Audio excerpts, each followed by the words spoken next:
Hello, slackers and miscreants. Welcome back to Dragon Spotting. This is part two of our Spirited Away episode, the first part of which we released last week.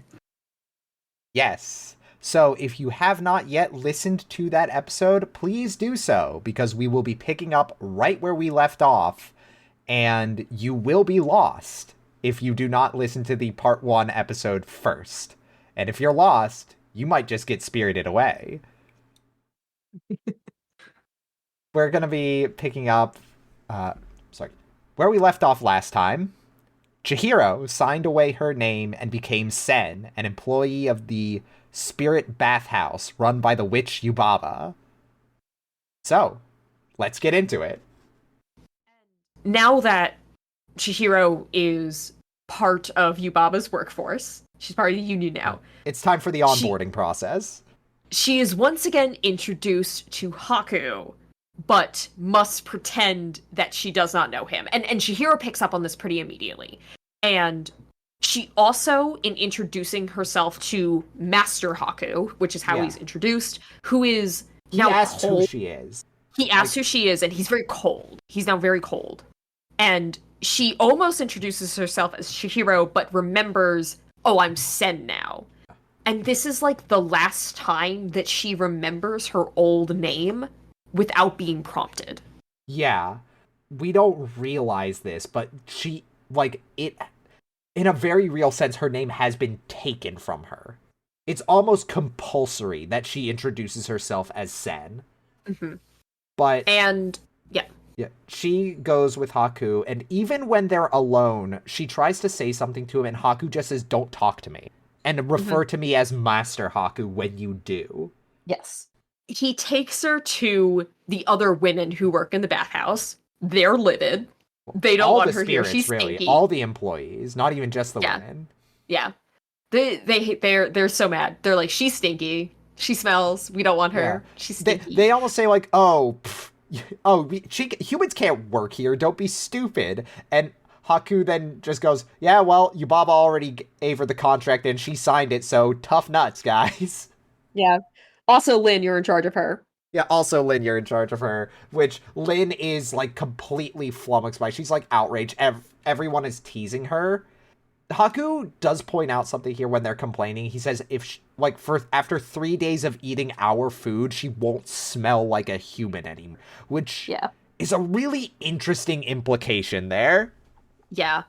Interesting implication. And also, I will point out once again, because we talked about this, my love of this thing in a lot of folklore from around the world, which is that gods think that humans are stinky. I love that so much. It's so fucking funny. Yeah, it's great. Ye who are bound to the material world. Yeah. Lin is so pissed off. She's so mad. She is so mad that she has to be the senior. She's so mad she has to do the onboarding. And as soon as she is alone with Chihiro, she's like, you did it! Oh my god, I was so worried about you. You're such a dope. I didn't think you could pull it off. She calls her a dope in the English dub, but in the Japanese, it's like, she basically calls her an idiot. Yeah, she says, you're so thick. That's how it's translated That's in the what subs. it is, yeah. You're so thick, I didn't think you'd, pull it off. But which is so fucking funny, because it kind of implies that spirits aren't, used to dealing with children, you know? Yeah. She's, in quotes, stupid. She's a child. I'm gonna say, I think Lin's pretty good at it, because Chihiro is so overwhelmed and thrown off by, all the fucking code switching that has been happening around her. She just starts to cry. Yeah, Lin is, getting her so confused. Outfit. Yeah, Lin, is pulling an outfit for her from her own clothes, and poor Chihiro, poor Sen, because that's her name for right Sen. Now. Yeah, this is Sen. Just bursts into tears and starts crying. And Lin, to her credit, not only, comforts her, hey, what's wrong? Stay strong for me. Another woman who is trying to sleep is what the fuck is happening? And Lin is shut up. The new girl doesn't feel well. She doesn't feel good. Shut up. She's just very sympathetic. The new girl doesn't feel well. Like not even making it out like it's a problem. It's sweet. It's a sweet moment. I I love you, Lynn. cannot help but think about like the human moments we saw in the documentary of like Studio Ghibli and like the concept of worker solidarity, Yeah. which I think And is also, very strong in this movie and will continue to show up in places. I also would like to say that yes, worker solidarity, but also humanizing non-human characters. Yeah. Yeah, which is another favorite trope of mine. I'm very much inclined to like a lot of this movie. I guess I guess it's strange. I don't think about that. I don't like pick up on that sort of thing. I'm not sure why. I think it's because the concept of humanity and like physically being human, I guess are separate concepts, but I feel like Yeah. I don't know, I feel like it's kind of become muddled for me because a lot of the media I interact with plays with that concept too, Oh that I yeah. kind of almost take it for granted. Uh, Anyways, we love Sen's new big sister. We love we love her. her. And we see, finally, we cut away from Sen's perspective here. Now that she is Yes. in the bathhouse, and now that she is a part of the bathhouse, we're kind of getting to see more of just the goings on of the bathhouse. We're seeing the bathhouse's perspective now. How many Yeah. times can I say bathhouse in this segment? But what we see is the bird that we saw earlier that had Yubaba's head. Now that we've seen Yubaba, it's just the head that was on that bird. Somehow that bird was not Yubaba transformed. It's its own thing. Yubaba just has a bird with her face Yep. because Yubaba transforms into a different kind of bird by kind of wrapping herself in a blanket, which kind of becomes like this weird, like very simplified set of wings, and she's Yeah, like she looks like bundled she's up, made and of pudding. yeah, she looks like a little owl plushie with Yeah. her hairdo, Mm-hmm. and she And just her takes off. nose like full on becomes a beak, and yeah, she takes Yeah, off, and she and yeah, the other bird fly away to do something. yeah. They fly towards the horizon, following the train tracks. We don't know for what purpose, but they're gone for the night. Yeah, and Haku is left behind to close the doors and like lock them behind her. Yep. And we The see next Haku again the very next day. He's kind of sneaking in the room where all the workers are sleeping. We see him gently stepping around like sleeping bags. The cloth like bends with each of his footfalls. The animation is so good in this movie. I'm going to keep so saying it over and over. But he finds Sen and he whispers to her, "Meet me by the bridge. Meet me by the bridge of the bathhouse. I'll take you to see your parents." yes. And I, Sen does this, yeah, I and want to see. Haku, yep, She talks to Lynn that's at right, some point, yes. either before this scene or immediately after it, where she asks her, "There's not two Hakus, is there?" Like, cause she cannot get a fucking vibe on this kid. And Lynn Yeah, says, "Oh, don't even think about Haku. He's bad news. You should stay away from him. He works for Yubaba, like in yeah, a capacity that we don't, basically. yeah. He's That Yubaba's guy sucks. apprentice. He's working for her on witch business, not Yeah. bathhouse business." Hey Sen, you know how we're a union? Well, he's a manager. We don't fuck with Yeah, that guy. he's non-union. He's non-union. But he is very kind to her because he meets her at the bridge and takes her like beyond this small town. Yeah. And hey, who And is that on the hey, bridge? who is that? Who's that on the bridge? Yeah, that Sh- sh- spirit we mentioned earlier, the kind of pile of smoke with a weird mask. he's hanging out. Yeah, still on the bridge, in the exact same spot. He follows Sen with his gaze, and when Sen looks back over his shoulder, he's gone. Yeah. And surely he is not important to this movie in any way. Yeah, surely not. Haku takes her like to a hill overlooking this barn and says that's where your parents are.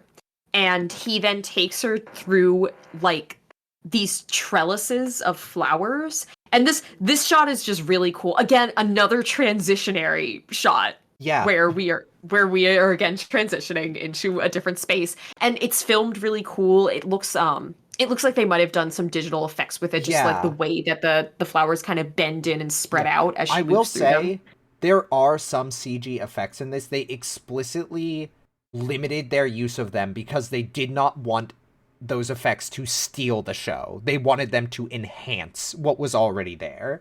The use of CG, like right here and then the specific moment that I'm thinking of that we'll get to, Yeah. it adds a sense of unreality beyond what the movie is already presenting that works so well with it. Yeah, it provides like Great. a dissonance that Yeah. you normally wouldn't be able to.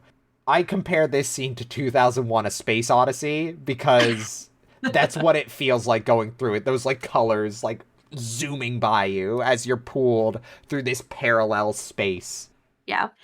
Haku leads her to the barn and points to two pigs sleeping in a Yeah. sty and says, "Those are your parents? Remember which ones they are, because if you forget what they look like, you can't change them back." Yeah, you need to remember because Diana, there are so many pigs in this There's so building. many fucking Like pigs. hundreds of them.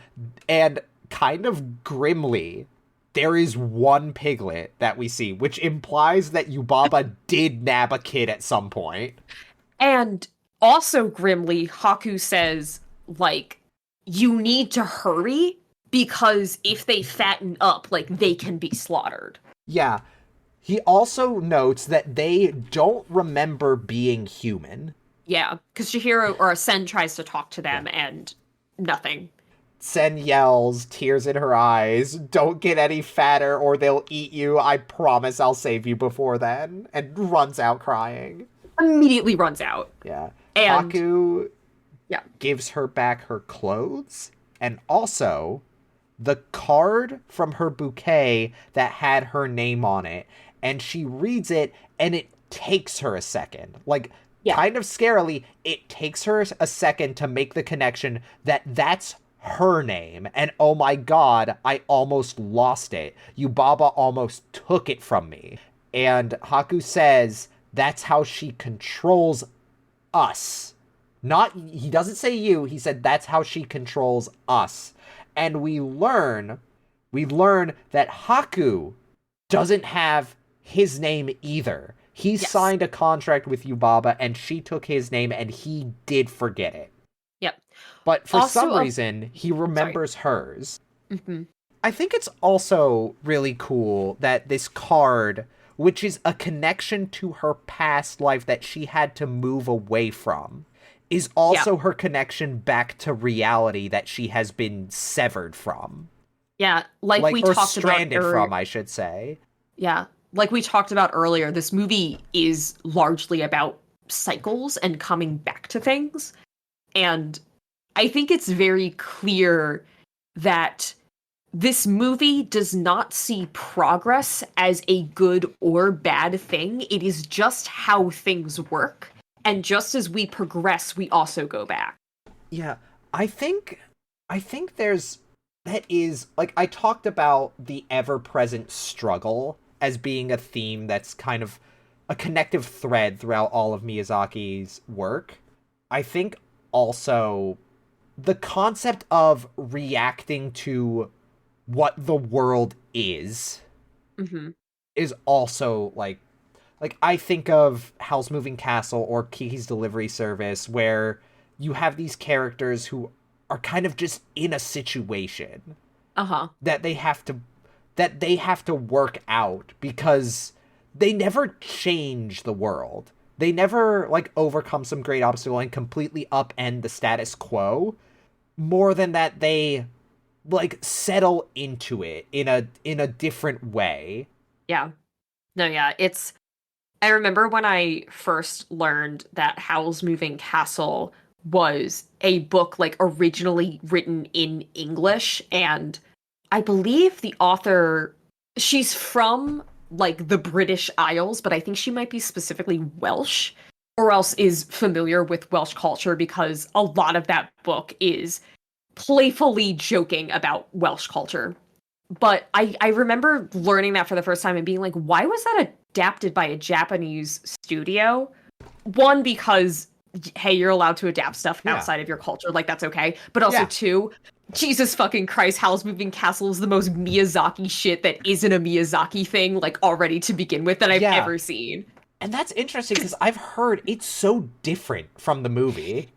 It's so different, but it's that thing where, as in the book, as soon as Sophie realizes she's an old woman now, she just goes, "And that's life. Yeah. It's time to figure out how to live it." Like, what are you gonna do? She's old now. No one recognizes her. No one realizes who she is. She's just old now. I guess I have to get this stick because I hobble. I can't walk. My knees are bad. I guess I'll take this stick and I'm gonna walk into this field. Oh, is there a big moving castle? Well, I guess I have nowhere else to go. Guess I'm gonna go inside. Like, she just takes things. She just takes things as they come, and she settles into it, like you said. Like, the world is this way, and I have to live in it, and that's like what it is. I can't complain. I can't be a crybaby. It's so different. It's so different from how a lot of like more Western stories are. I don't like saying Western as but we like get what a you concrete mean. thing, but no, like this is very much a cultural difference. Like, we as like a culture idolize this idea of like the great man or the great hero that like changes everything and makes it better through strife and struggle, and that's like not what happens here. It's so atypical of what you would expect from a movie where it's like, oh, this child is whisked away into a magical world and ... and you think, oh, and they do some heroic thing that challenges a big bad. No, she gets a job. No, she gets a job, and she works the job and makes friends with the people who seem like antagonists against her. And everything at the end is exactly the same, and that's okay. Yeah. It's neither a good nor a bad thing, necessarily. The movie definitely has opinions on the things that are happening, but it also allows them to be. Yeah. Yep. Yeah. We should... A modern girl gets lost in an old world, has an adventure, and she enjoys it. And she enjoys it. Yeah. Fuck, what were we talking about? Right. Something that she does not enjoy, which is being sad. Yeah, Haku gives her back her name and her clothes, tells her not to lose them because they are a connection back to her old world. She needs them to go back. Yes. Like, it is very much a symbolic but also literal thing. And she just cries into this onigiri, overwhelmed with emotion. He gives her onigiri. He's like, you gotta keep up your strength, bud. And she does the thing that I used to do all the time in the years 2020 to 2022, where I just start eating food and crying into it. And then I would get more food and I would continue to eat and cry into it. And it's so sad, but it's also that thing where it's like, I also relate to it too much for it to affect me that much. Yeah. Where I'm like, yeah, that's a mood, kid. I get you. Yeah, and this is kind of something that you see if you've watched a Ghibli movie. The way they animate crying, these tears are like the size of golf balls. It's so viscous. They're so viscous. Yeah. It's time for Sen's first day of work, presumably, but the way that time moves in this movie is interesting. Yeah. She starts walking back over the bridge, and she glances back over towards where her parents are, and she sees, flying up from that ground at 50 minutes and 45 seconds, so far away in the deep blue yonder, we spot a dragon.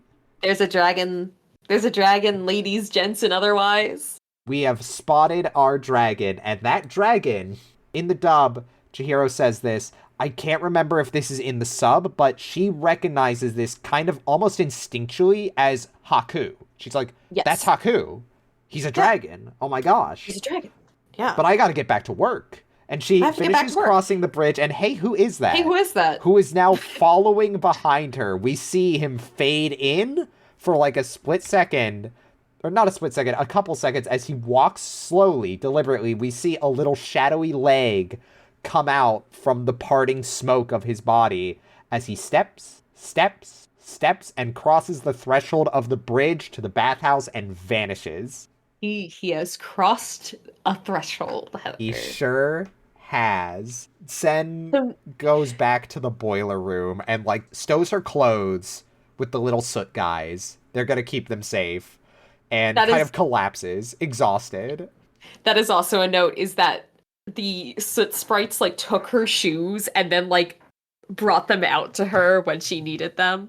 We Yeah, love these guys. we love these guys. And charmingly, when Kamaji like wakes up and notices her, he grabs one of his cushions and just drapes it over her while she is Yeah, sleeping and leaves her to it's rest. it's really sweet. Hmm. We, yeah, I think Sen, like, did the work of the bathhouse either after this or, like, before this. I don't remember when this happens regarding her meeting with Haku, but I do know that Yubaba has come back. And there Yubaba is has come back. rain. It's raining. It is stormy and dark and foreboding. And she says, I sense something. I sense an intruder, basically. Yeah, something's coming or something's here. Something is coming. Look into it. Yeah, because she's calling like the her foreman. Yeah. But we don't really have time to linger on that, Heather. Yeah, It's because Chihiro's first day. yeah, or second day. I'm not really sure. It's a day. It's another work day. day, and they've got the big tub. They have the big tub, and everyone's Josh and Lynn like, aha, you got the big tub, because implied the big tub fucking sucks, and it does. We get to this thing. Yeah, and as Lynn, I was gonna say, as Lynn points out, the big tub is reserved for their filthiest clients, and she's like, and these motherfuckers have been putting off cleaning it until it's dumped on me because they're assholes. Because they suck.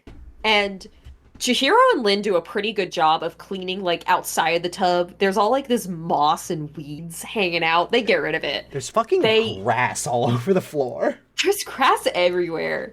And they only really come to, like a standstill when they're trying to scrub out the tub, which is covered in, like, a thick layer of muck. It is caked in that shit. And Lynn is like, fuck this. Yeah. Chihiro or Sen, go get me a specific, like, go get formula of bath water. Go get me an herbal soak bath token from the foreman. Yeah. And Sen is like, okay, runs off screen, single beat, runs back and goes, Lynn, what's a foreman? Lynn, what's a foreman? Because she's 10. Because she's 10. She's a baby. And at some point, I think it's when she's, like, throwing out dirty water, she goes to, like, a screen in the bathhouse, right? Yeah. And, hey, who is that? Who's standing right outside in the rain? Yeah, in the rain. Hey, who is that? It's the guy. Hey, who's that? And Sen, because she's kind, goes, oh, aren't you getting cold out there? He says nothing. Yeah. But she says... He says nothing. And she says, basically verbatim, oh, I'll leave the door open for you. So you can come inside. And after being invited across the threshold, he steps into the bathhouse and once again vanishes. He's inside now. And we're about to see him again because Chihiro now knows what a foreman is, and he's being a fucking asshole to her. Yeah. He's on the phone with Yubaba, who's telling him, like, no, we definitely have an intruder. Something's fucking coming. Look into it. Something's not right. And he's like, okay, yeah, sure. And he's, like, welcoming the other customers as they're coming in. He's doing, like, having, like, 6 different conversations at once. But the one he's having with Sen is very simple because he just keeps saying, no, fuck off. No, fuck off. But Sen follows directions because she knows better. She's following directions, and also she knows that the rules of this world are you do what you're fucking told. Yeah. And someone who does not do what he's told. Hey, who is that? Who's here now? Who is that? Yeah, the spirit that has been kind of in the corner following Chihiro around, or following Sen around, I should say, manifests behind she's got her the name foreman. back. Yeah. Manifests behind the foreman, and Sen is, like, looking at him, kind of, like, perplexed, as the foreman, like, admonishes her for asking for the bath tokens, and also continues to hand out bath tokens to everyone but her. Yep. This spirit reaches over him, picks up a bath token, and when he looks at it, like, floating there, because he can't see the spirit, he goes, what the? And It gets dropped into Sen's hands, and she immediately just goes, "Thank you very much," bows, and books it. Good for her. Good for her. And the foreman would like to go after her, but alas, he is distracted on the phone by Yubaba and just kind of lets it go. Yeah. We then get to see how these tokens work, because Lynn opens a little panel on the wall. There's a little clippy thing, and you clip the bath token on, pull it so it goes up. That lets Kamaji know. Drops down, really. It drops down. It goes through. It goes to the boiler room of the bathhouse. On a blue ribbon, like we saw before. Whoa! Where this bath token goes down, and it basically tells Kamaji what to put in the water and where to send the water up to. And so there's like a little funnel that now drops down with a pulley cord, and Lynn says, you gotta pull on the pulley cord to let the water go, and then you have to pull on it again to stop the water. Yeah, and she says, and with this herbal soak, the water is gonna be murky, so no one's gonna see how dirty the tub is. Work smarter, not harder, kid. She's so based for this. I love you, Lynn. Lynn is great, and I want to just point out, all of this stuff, like the getting the token down to Kamaji and all that, it's all built into, like, the wall paneling of the bathhouse. Like, you have to, like, knock on it with your fist so that it flips open. It's so fun. It's so cool. It's so fun and cool. But anyways, Hey, who is that? Hey, who is that? A different who is that, though. Oh, wait, no. We do have a same who is that before we get to our next who is that. He's just chilling in the corner.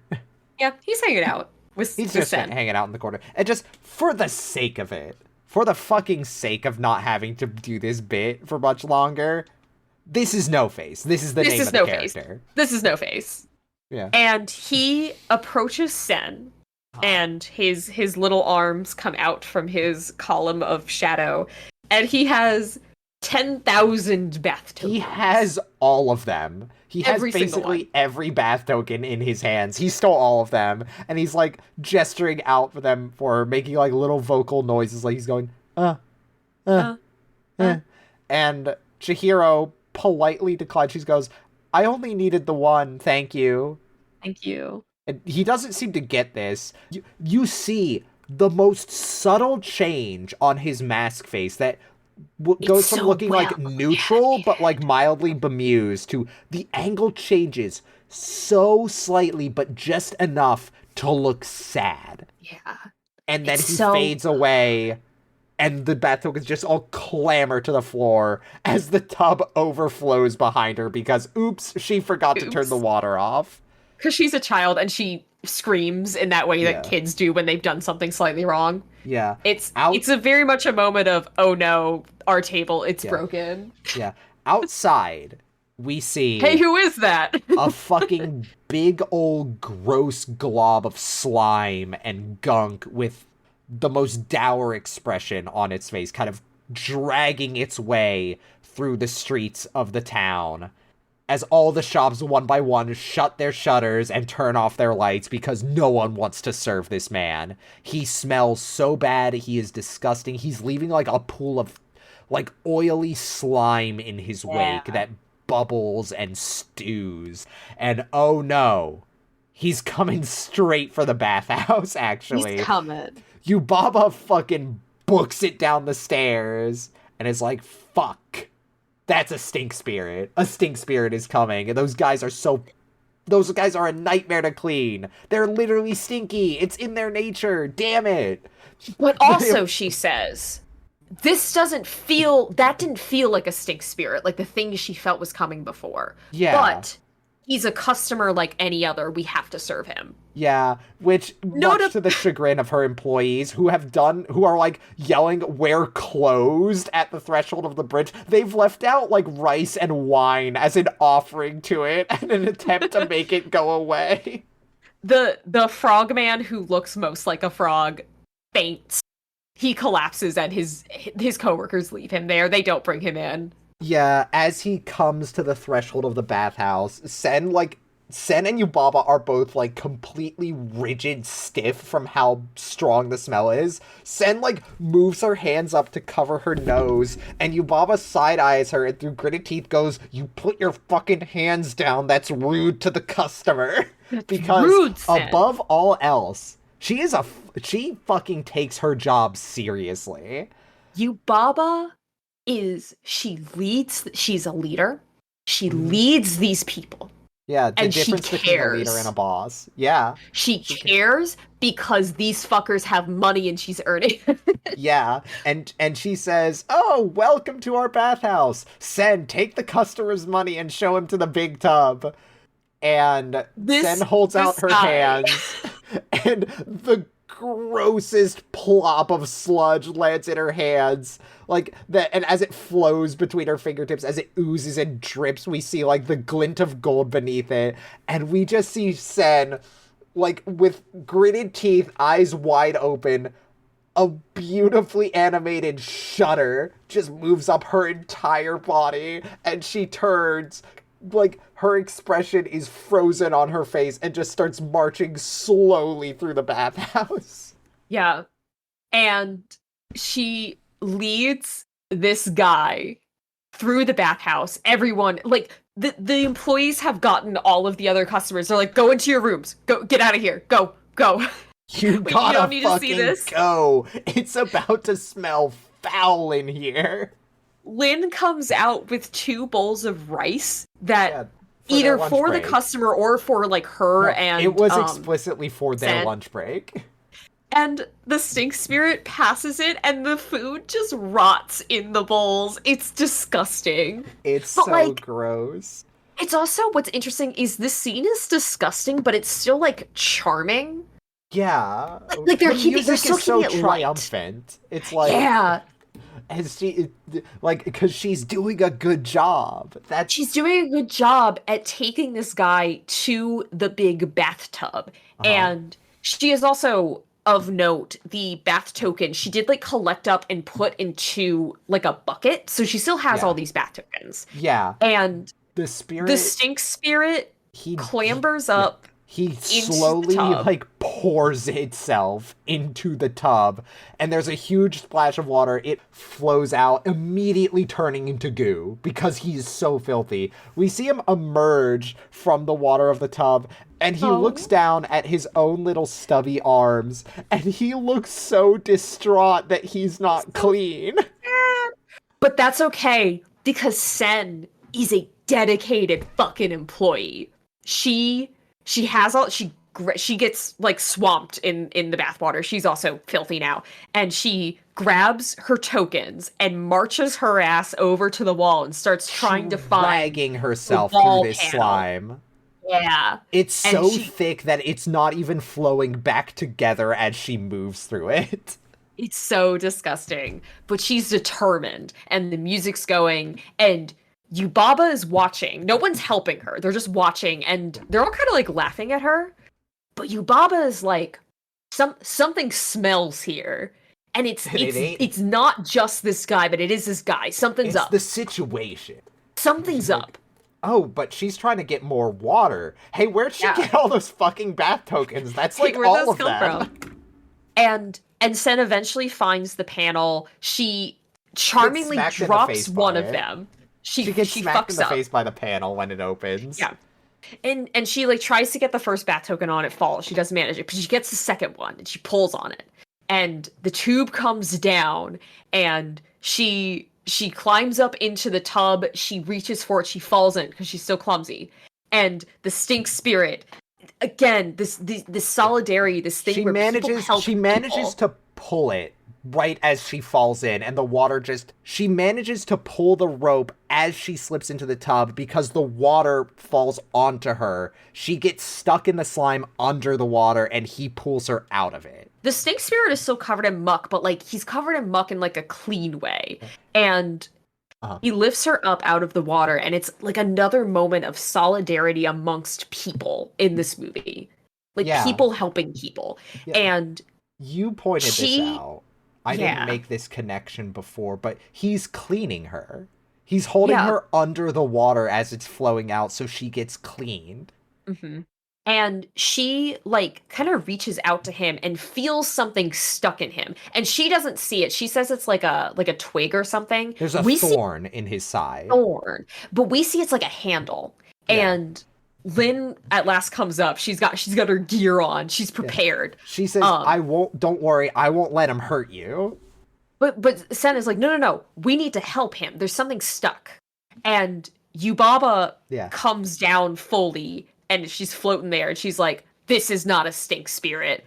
Gang, line the fuck up. And she produces she magics up a rope and says, here, take this, tosses it to Sen, who is doing, like, tries really hard to wrap it around the thing, but it keeps slipping. We see Lynn's hand shoot in and just immediately rope trick that shit right the fuck up. it rules.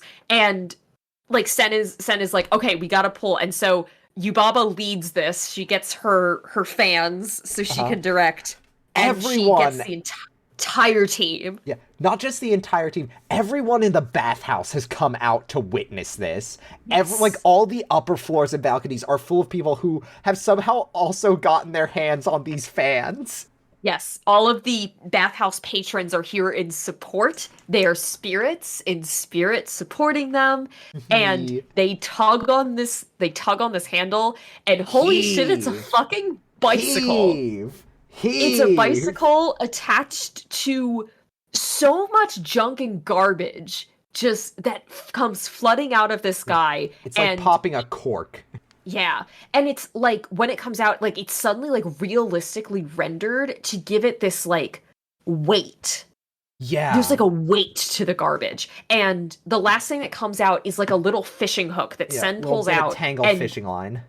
And it releases like with a pop. Yeah. And when that pop happens, pure clean water just sprays out.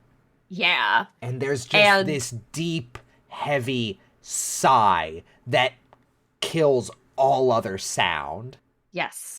And then from the clean bathwater rises this wizened old face. Yeah, just the face. Just with like the a face. Detached jaw. Yeah. It's held on by twine. It looks like bark. Like that's what it looks like. And we just hear a wizened old voice. The face doesn't move. We hear it echoing as Sen stares at it in awe as she's like surrounded by water. And we just hear, well done. And he vanishes and he fades away. And as the mist and steam of the bath clears and the clean water flows out past the garbage, the employees all look down and our customer has left a tip. There are flecks of gold all over the floor, and they leap upon it, but Yubaba immediately shuts that bullshit down and says, that's not proper. Our guest is still here, you idiots. And there's a beat of silence. Yeah. And the tub starts to bubble. The water starts to bubble, and this is our other moment of CGI, which is where I was kind of getting with, like, that even furthering of unreality, right? Like, the realistic rendering of all this garbage that came out of this thing is like dragging you back down to reality. This is a moment that the movie wants you to notice in a bad way, where we're like, oh, that's disgusting. Whereas this, it wants you to notice it and the unreality of it in awe, because you see the little old man face again, but it is now attached to this streaming clear body. And it's so long and it has so many limbs. It looks like a dragon, like when we saw Haku, but like with way more limbs and is way bigger. And it laughs as it like bursts out of the bathtub and zips through the bathhouse and out the front door. The most jovial, thunderous laugh. Yes. As it just flies out into the storm. And Yubaba, after it flies away, says, that was a river spirit. Like a polluted river spirit. Yeah, and he was loaded. She embraces Sen. She squeezes her and she says, Sen, you did such a great job. We made so much money. Everyone in the bathhouse is cheering, and Yubaba turns to the rest of the team and says, everyone learn from Sen. Sake's on the house tonight. Now give me that fucking gold. That's not yours. That's the house's. Yeah, that's company property. Yeah. And if it's anybody's, I would argue it's Sen's. That was her job. It's her tip. Yeah. That's very American of us. That's very American of us, yes. But Sen does get a little bit of a treat later because Lin approaches her like... Actually, not even later. The river spirit did leave something just for Sen. That's and right. I'm glad you mentioned it because we almost forgot. Sen gets a little ball of moss. Just a little ball of moss in her hands. What's this little ball of moss? We don't know. Sen, she attempts to find out. Wait, I want to point out, as everyone is cheering, Sen like looks into the corner, and No Face is there, smiling again, and he disappears. Sen does attempt to figure out what the ball of moss is later, because later when they're all like winding down from work, getting ready for bed, like they have their top like article of clothing off. I don't remember what it's called, but they're in kind of like their underclothes, relaxing afterwards. And Lin has delightfully stolen Sen a steamed bun. It's delicious. It's so good. It looks so good because it's Studio Ghibli. And Lin is stealing food for Sen. It's great. We love Lin.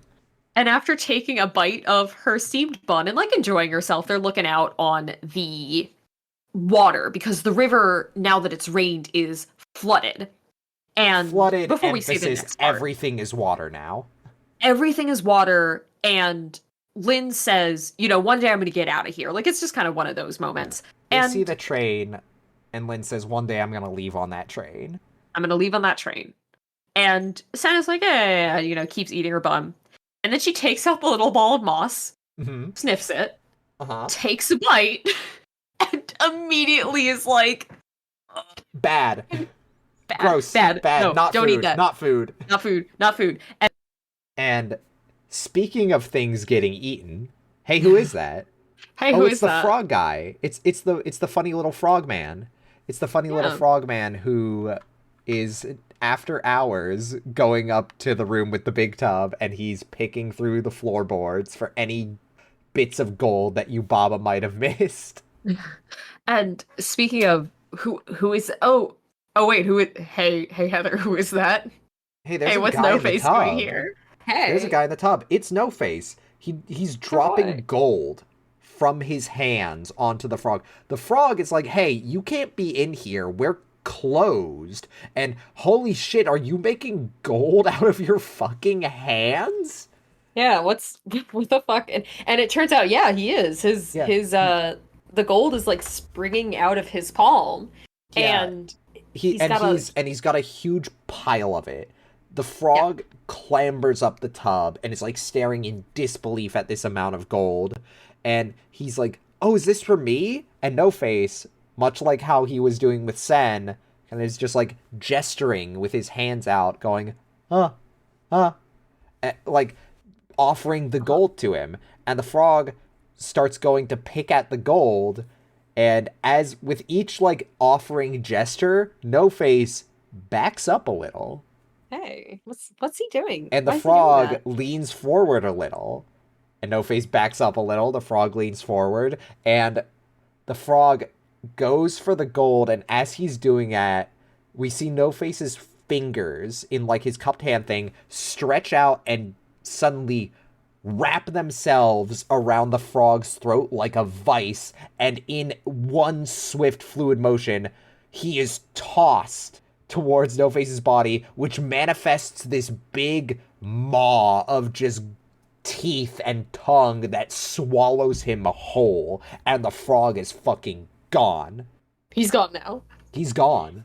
We see the floor manager come around the corner, looking around, and he's like, hey, what's going on here?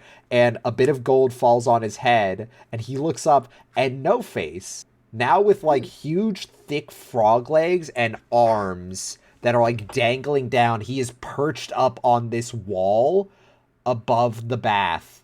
And he says in the frog's voice, hey boss, I want a bath.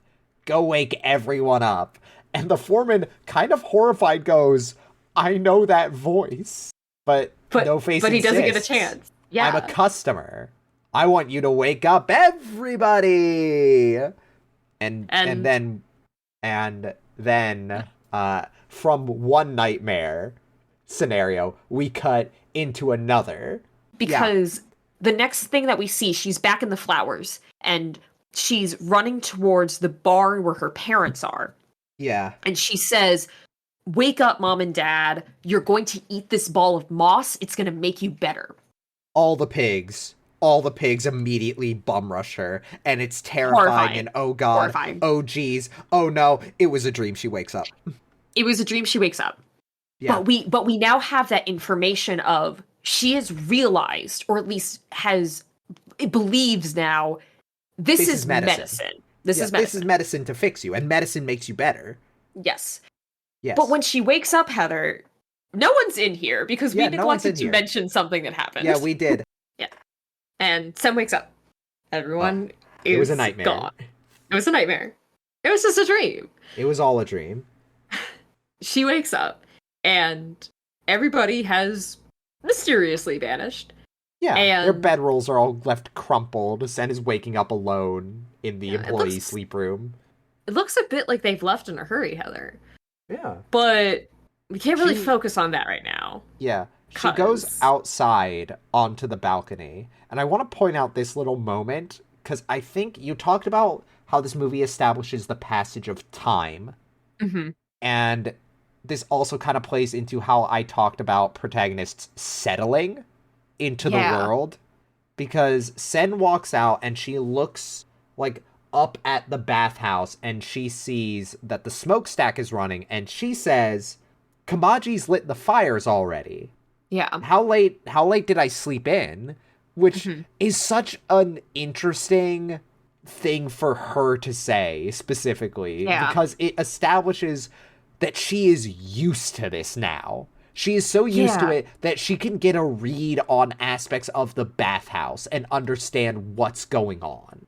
Yeah, it's interesting because the way that events play out and with how one day leads into the next in a very linear fashion, especially with how things take place, what gets explained at one time, it appears that only like 2 days have passed, basically. Yeah. But at the same time, there is this sense of having been here for a while. Yeah. I think part of it is possibly to imply that just Sen is a very observant young girl. And because she notices the smokestacks going immediately, like as soon as she approaches the bathhouse. But at the same time, especially with what we see happens later, there is this sense that more time has passed than we are aware of. Yeah. As an audience. Almost like time doesn't work quite the same here. Mm-hmm. And now that she's outside and seeing things, she spots something in the distance. Yeah, she spots Heather. Something. Yeah? Heather, the dragon is back! Yeah! Oh no, the dragon! Hey no, what's happening to the dragon? It appears that it is being attacked by millions of tiny birds that are making him bleed everywhere. Holy shit. Yeah, you see them shimmering around him as he rides and twists through the air. And Sen immediately picks up, oh, he's under attack. And starts yelling for Haku to fight. I also just want to compliment the animation of Haku writhing through the air. Oh, absolutely. This dragon is so fucking pretty. He's so pretty, and also this moment is so viscerally violent because you don't expect something that large to look like that. And also, that's not something that things in the air do. Yeah. That's like a serpent or like a worm. To give a description, like a proper description of what he looks like. Yeah, like, we haven't done that yet. You know, very Eastern style dragon, like long body that kind of moves serpentine, a face almost like a wolf. Mm-hmm. And like antlers, this beautiful shade of like silvery blue with like a greenish, like a sea green mane that goes down his body. And like his feet are like almost like bird talons, but like very thin, spindly reptilian, but like talons. Mm-hmm. And he has four of them, which is I think of note because I've seen a lot of Chinese dragons specifically that have no feet, and there's also been some that I've seen that they only have 2. So I Yeah. think it's of note that he specifically has 4, and it allows him to stance up when he's standing, which I think Yeah, is an because he effect that they wanted. does. Yeah. As we talked about in the production, one of the inspirations for how Haku moves is like multiple reptiles. We've got snakes. We've got. I'm doing a fucking Pete here from Pete's Dragon because I was about to say dogs, which are not reptiles. Those are mammals. But it's like a gecko as well, which is kind of how he stances up. hmm he dives underwater to Yeah. escape these birds, which when he dives underwater, that's when Sen goes, because they follow him underwater, and she says, "Oh, those aren't birds." And that's when she yells to get his attention and yells Haku and like opens up the door wider to Yeah. indicate that he should come inside. Yeah, that's it. And when he flies in, he fucking destroys the room. It is a crash landing, and Sen tries with all her might to yank this door shut before the flock of whatever it is comes in, and they all slam into the windows as she pulls it shut. They like cover her body, and she Yeah. realizes this is paper. These This are is like just a bunch paper. of weird shaped paper dolls. Yeah. And they kind And of fall, once they're inside, they kind of fall like limp and lifeless, almost as if they were just being carried by the outdoor wind. yeah. And they also, now that Haku is in here, they are finished chasing him. Almost all of them, except for like some of the ripped up ones, they all like now gather and they fly away back the way that he came from. Yeah. And Sen approaches Haku, who is bleeding fucking everywhere. Like it is Everywhere. He is so violent. hurt. It's visceral. Yeah. He shies away from her touch and like flees the room, and in doing so gets blood fucking everywhere once again. Like Yeah. it just I don't covers know the if I would walls. even characterize it as shying away. He looks fucking threatening. Yeah, He he's looks like a scary. cornered animal. I was about to say that's what I mean by doing that is like Yeah. flinching away from her Yeah. touch. There's almost like the way he stands in attack posture like the entire time. Like Yeah. there's a brief moment where you're like, is he about to just like attack her? Mm-hmm. Like he's almost animalistic in like a really interesting way. But no, he flies past her out the window and up into Yubaba's penthouse office. Yeah. Like, And Sen follows him. yeah, She because gets he's a little hurt. bit of yeah, because he's hurt and she cares. Like this is her Yeah. friend. And also she doesn't think Yubaba's going to help him. And also No. she's not here. And she's not here. And like in doing so, Sen like touches the blood and gets blood on her palms. And as she's walking down the hallway, we see that one of the little paper guys that were attacking Haku did not leave Yeah. and is following her. And it's no longer flying. I think It's in large sliding part along the because ground. and It's sliding along this the ground, kind of like how Sen was dragged along the ground by Yubaba's spell. Mhm. And one of its wings is ripped, but eventually when she goes down some stairs, it appears to be able to kind of get an updraft and it attaches itself to her back. Yeah, like just kind of the way paper sticks to something. Mm-hmm. And And Sen finds out where all the employees went. hey, hey, who is that? Yeah, we get... Why does he look like that? Yeah, we get... Yeah. So No Face is massive now. He's like, instead of being like like a curtain of smoke that is like underneath this mask, it is this massive like bulbous form that looks more solid than it did before, and also has like warts and bumps over it. It looks like it looks unhealthy, like the way it is. It's like carnal in a way. I would say it's beginning to resemble flesh. It's also, he has a little pate of hair. Yeah. Almost if to imply, because, you know, how he took on the characteristics of the frog, he definitely swallowed the foreman and has his hair now. Yeah. That's like what's being implied. Yeah, but we have a different floor manager now who is... I'm gonna say, I want to talk about this scene a little bit. So in the dub, this is the guy who is voiced by John Ratzenberger. Mm-hmm. And he is doing a funny little dance and singing a song about how this is the richest man in the world, and we all need to kiss his ass because he's so rich, and if you beg him for tips, maybe you'll get some gold. And I want to talk about this funny little dance that the manager does, because this dance was choreographed by Hayao Miyazaki himself.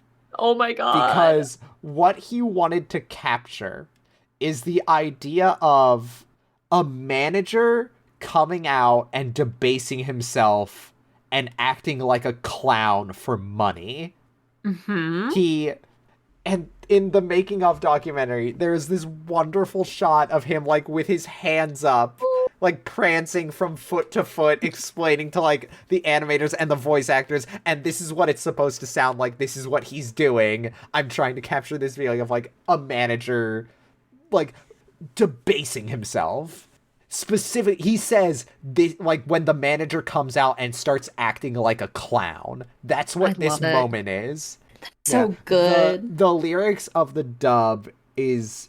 I'm trying to remember. The lyrics of the song in the dub is, like, hail to the rich man. He's very hard to miss. His butt keeps getting bigger, so there's plenty more to kiss. It's great. Great little poem. Great little poem they wrote. And he's, like, just singing this happy song as, like, he's jumping from foot to foot ahead of No Face as he drags himself up these stairs. All of the people, all of the workers are lined up with bowls, like, holding them up, begging for tips as No Face passes. Mm-hmm. And Sen kind of stumbles into this parade, and the foreman or the floor manager or this guy who's just brown nosing sees her stumble in front. And he's like, "Hey, get out of the way! We're taking the rich man to, like, the nice suites and stuff. Get the fuck out of here." And Sen sees No Face and very politely bows and says, "Thank you for helping me earlier." Thank you for helping me. And No Face, who, of note, when we see him first in, like, his shadow form, he has, like, a little mask, and that's the thing that emotes so subtly. And up until a certain point when he swallows the frog, that mouth had been hidden beneath it. It comes from out from under the mask. That mouth is now, like, more consistently on display. Yeah, and it's on, like, the stomach area. It's not behind the mask. The mask is like a hat now. And he comes up to Sen, but that mouth isn't really present. What is once again being focused on is his face and the expression as he creates a palm full of gold once again for Sen. Not only everyone that, around her gasped. Not only that, he picks up, when he sees Sen, he picks up the floor manager by, like, his head and just throws him, like, out of the way. Fuck that guy. And he goes up to Sen, and like you said, he manifests a massive pile of gold, and he almost reverts back to, like, his old behavior. He's just doing the little subtle grunts as he's, like, offering this gold to Sen. And Sen doesn't really say anything at first. She just kind of, like, shakes her head, worried looking. Mm-hmm.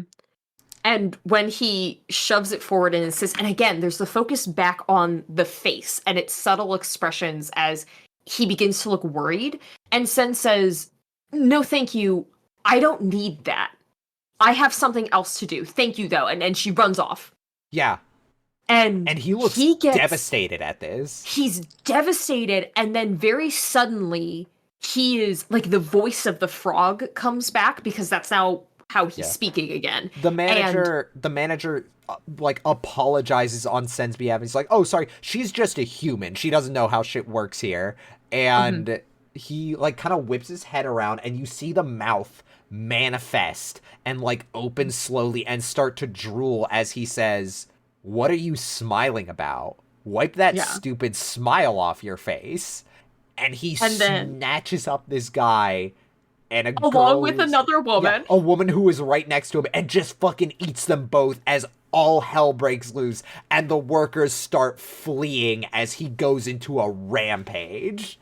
It is also, I think, of note, again with the mask that he wears, that appears to show, like, not even different emotions from the way that the voice is, but more like subtle and like kinder emotions almost, if that makes sense. And it keeps that kind of devastated expression even as the voice is like angry and rampaging as this thing. Now I just knocked everything over on my desk. As this thing runs around and terrorizes all the employees at the bathhouse. Yeah. But Sen's not worried about that. She has other shit to do. Like, no. Come on.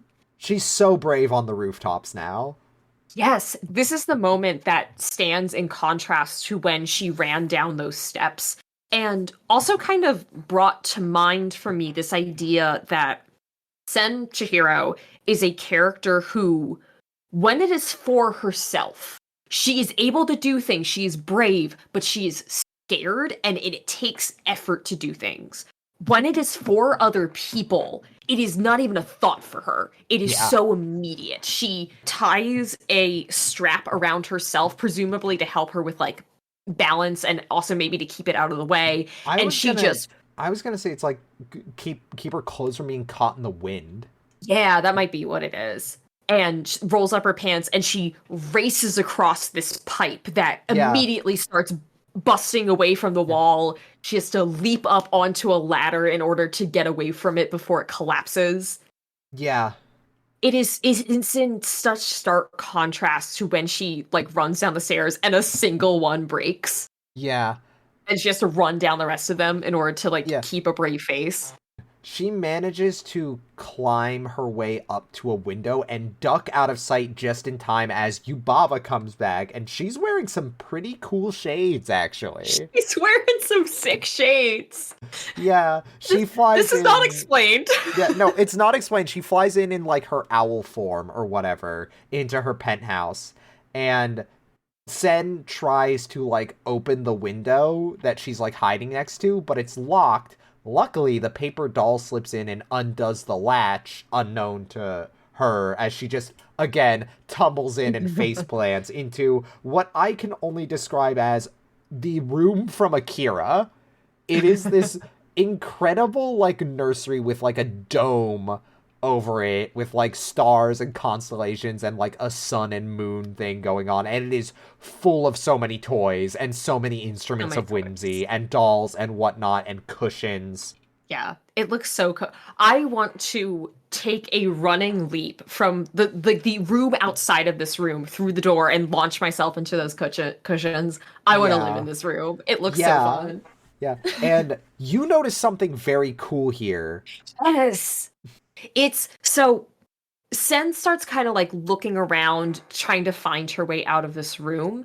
And when she is doing this, the paper once again detaches itself from her back and sits on her shoulder and cups its remaining wing to form an external ear so that she can hear that Yubaba is in the next room and is coming closer. Yeah, and she hears it, and what she picks up on is Yubaba is mostly just pissed off that Haku is dying on the carpet specifically. Sen was right to come here because Sen was right to come here because Yubaba is not helping his ass. No. And she can't help Haku right now because now Yubaba is coming closer. And she does take that running dive into the cushions, just like you wanted, but they're occupied. Oh shit.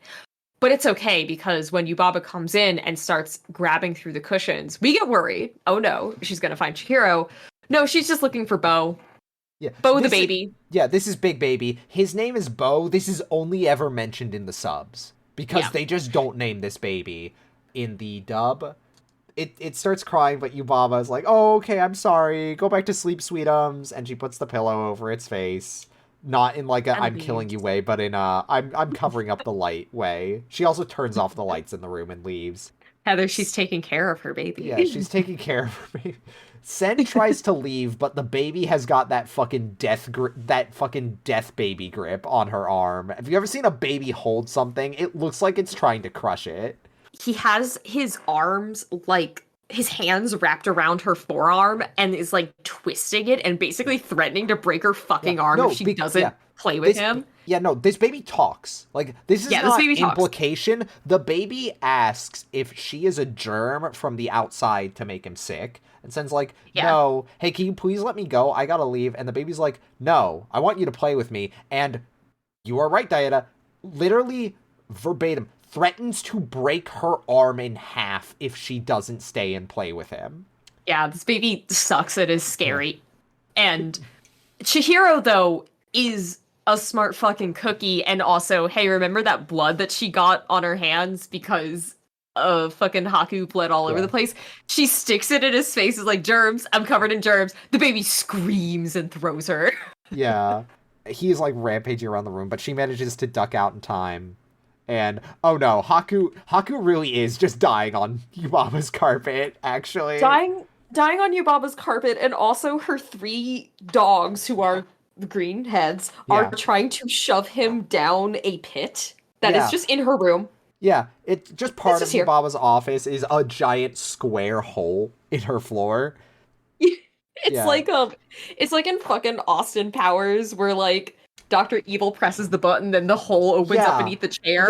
But there's no button to open the hole, it just exists. Yeah, this is Yubaba's like Mr. Burns trapdoor. She uses magic to throw people down it, probably. Well, no, not even mad at her dogs are gonna take care of him. Yeah, because she can't be bothered. She's gotta go. No, she's gotta go call Stanley Steamer. Well, she's got to call Stanley Steamer, and also, there is the issue of No Face. She does have to take care of that. That is right. No, that is. She gets a call and it's like, wait, someone's fucking eating all my employees. Oh, come on. And I think that's also the moment that we hear the term, oh, that's a No Face. Yeah, she's like there's something. Idiot. Why would you let a No Face in here? Why is he here? Chihiro goes over to Haku and is like, get the fuck away from him. Do not shove him in this hole. We can help him. And that's when we hear like a little giggle. And not paper. Not quite. Oh, okay. The baby comes back out. Oh, that's right. The baby is here. And it's like, I'm not scared of germs, actually. I'm brave. Also, if you don't play with me, I'm gonna cry and scream and Mama's gonna come in here and she's gonna kill you. Yeah, she's gonna fucking end your life, you dumb child. And like, can you fucking let me do important shit, you stupid baby? Fuck off! She doesn't say that. She's more polite than we are, but this is how I would feel about this impertinent baby. But thankfully, Chihiro is kind of... This confrontation is kind of ended before it begins by this delightful giggling. The paper at last once again detaches from Chihiro's back for the last time, and in its place appears who seems at first to be Yubaba because she looks exactly the same. Exactly the same. Exactly the same. And as she comes out of the floor, like manifesting fully, the baby is like, Mama? She's like, oh, you stupid fat baby. You think I'm your mama? And then she pulls a witcheroo switcheroo. Oh, this sequence is so much fucking fun. She zaps the baby Bo and turns him into this tiny, chubby little mouse. Yeah, like she points her finger at the woman-headed bird and turns it into a smaller, dumber bird that buzzes. Yeah. And then she points at the 3 heads and turns them into the baby. Yeah, the 3 heads kind of like get stacked on top of each other and then shift their form around and merge and become just the big baby. And this witch, who reveals her name to be Zeniba, and she is, 1, Yubaba's twin sister, and 2, the ultimate hater, is just like, yeah, that's fucking funny. And then she turns to Sen and is like, hi, hello. Hi. I need to kill Haku, that guy sucks. I need to kill Haku. She's just like, hi, hello. So you're defending your friend here. I know he's dying, but he deserves it because he's a fucking thief and he stole my cool golden seal, which was super cursed and kills thieves. Yeah, he's dying. He's being is what it is. Is what it is. And Chihiro still is like, do not fucking touch him. Please, can you break the curse? Can you take it off of him? Before she can even consider that, though, Haku, like, lashes out with his tail and slices the paper doll in half, effectively banishing Zeniba back to wherever she is, like, projecting herself from. Yeah, and in the sub and the dub do have different lines. The dub does like a little bit where she's like, a paper cut. Yeah. Fun line. And the sub, did you note down what it said? Because it was distinctly different. It's kind of like she just goes, oh, well, that was careless. Yeah. And it's unclear if she was talking about herself or if she was admonishing like Haku one last time before she pieces out. And in kind of moving around like this, Haku slips backwards into the big hole. And because Sen is clinging tightly to him, she also goes down the hole. And also, for reasons, the little bird and the mouse also fall into the hole. Yeah, they're follow her down. They're along for the ride now. Yeah, well, fuck, they can't stay here. They're a little bird and a mouse now. Yeah, they're gonna come hang out. And in falling down this hole, like, Haku, like, his scales are falling off. Like, he's still fucking beat to hell. He's so fucking... And Sen is clinging to him for dear life. And in falling like this, he seems to recover a little bit of strength and is able to maneuver himself through the bowels of the bathhouse. Yeah, it's not just strength. They're falling down a chimney. He catches an updraft. Mm-hmm. Because they're falling towards the boiler room. And as they are falling... And Sen is clinging to him for dear life. She has a vision. Yeah, she has a vision. And she's much younger in this vision. And she's underwater, but still clinging to Haku. And you kind of see her eyes, like kind of get this, like, curious look in them. As if she's trying to remember something, but then snap back to reality. Oh, there goes gravity. And they crash through a fucking ceiling vent. Into the boiler room. It's brutal because the vent is spinning and Haku's body kind of gets like caught up in it for a second as it breaks. And he coils and spins around as he almost hits the floor, but he is able to like snap his body and like just grip the wall of the boiler room like a gecko. Yeah, each time he falls into that fan, I'm reminded of the scene in Willy Wonka and the Chocolate Factory where they're like, they drink the fizzy lifting drinks and they're about to like be cut up by the fucking fan. Yeah. It is, something about it is so viscerally scary. Like, in that moment, it feels like there's actual danger. And because there is, because he's dying. Yeah, one, he's dying, and also, oh my god, there's a child holding on to him. Holy shit. Yeah. They make it into the boiler room, and Kamaji understandably is like, what the fuck? Hey folks. Yeah, Haku, you know, he clings to the wall, but then he, like, very quickly kind of falls down. Yep, like a rat snake falling out of a tree. Have you seen that before? Hey, have you ever seen that? Heather, I think you might need to show it to me with a little dance. Yeah, with a little dance, maybe. Or maybe I will wave my hands around and make fun sound effects to get you to understand what this is supposed to look like. Maybe you'll take me to the vet and show me an example. Yeah, well, speaking of vets and examples, this is that scene. Hey, here it is. Sen takes the little ball of moss out of her pocket, and Haku is not having it. He will not eat this. He's not having it. So she has to wrap it in cheese, but she has no cheese on hand, so... Instead, she just she takes a bigger bite and is like, you see, it's safe, and then still has to shove her entire fucking arm into his mouth to get him to swallow this. Up to the elbow. And, like, this is... We said when we saw this scene, this is like trying to feed a dog medicine, because she's having to, like, pry his mouth open. You see, like, his gums flare out.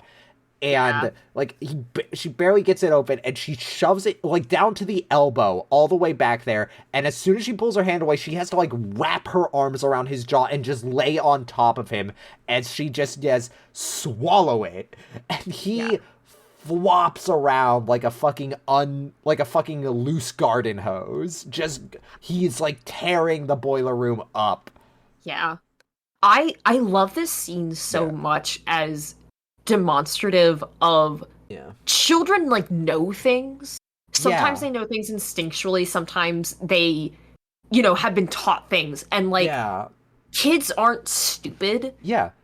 Like they could so easily have had her be like, well, what am I supposed to do? Yeah. And In had fact, Kamaji go, oh, you need to like stick it in his mouth. And no, she just does this. yeah, And she she's does this. competent Well, and in she fact, succeeds. she asks Kamaji what to do, and all Kamaji can offer is like, this is a powerful curse, I can't break it. Yeah. So she has to take matters into her own hands. I really like this depiction of a child who, as we have said, is very brave, but is Yeah. also like smart and intuitive and is allowed to be both of those things without the movie kind of demeaning that. Because I feel like sometimes in movies about kids, and it depends on the movie, because there are a lot of movies that do this well, but there are many that don't, where if a kid is imaginative and has intuition about situations, like it's kind of like with the monster under the bed thing. Oh, the monster's under the bed. Well, you don't need to be scared of that, you dumb, stupid child. It's not real.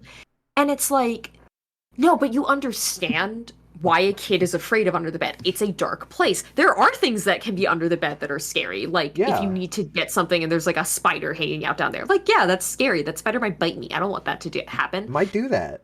In this, it's a little bit more actionable, where it's like, oh, I have this intuition that I need to follow the rules of these spirits. And so like the fantasy is already real. But still, like the movie could have it be like, oh, she has this intuition about this thing and gets it wrong, but a dumb, stupid child. Like, they could do that, and they don't. But they just allow her to be competent. It's great. We love that for her. Yeah. Once Haku finally is able to keep the medicine down, something starts coming up. Like, this big bulge from his, like, stomach goes all the way up his throat, and he just hacks up this big black glob of something that kind of sizzles. Yeah, it looks like oil. It kind of sizzles and dissolves, revealing two things. One, that's Zeniba's golden seal.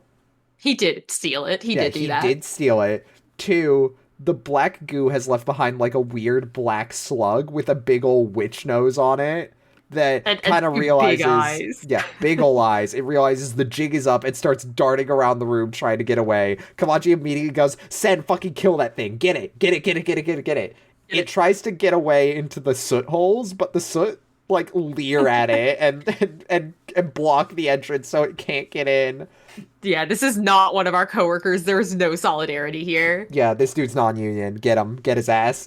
Sen does a very charming little child trying to kill a spider dance, trying to step on it. And she does.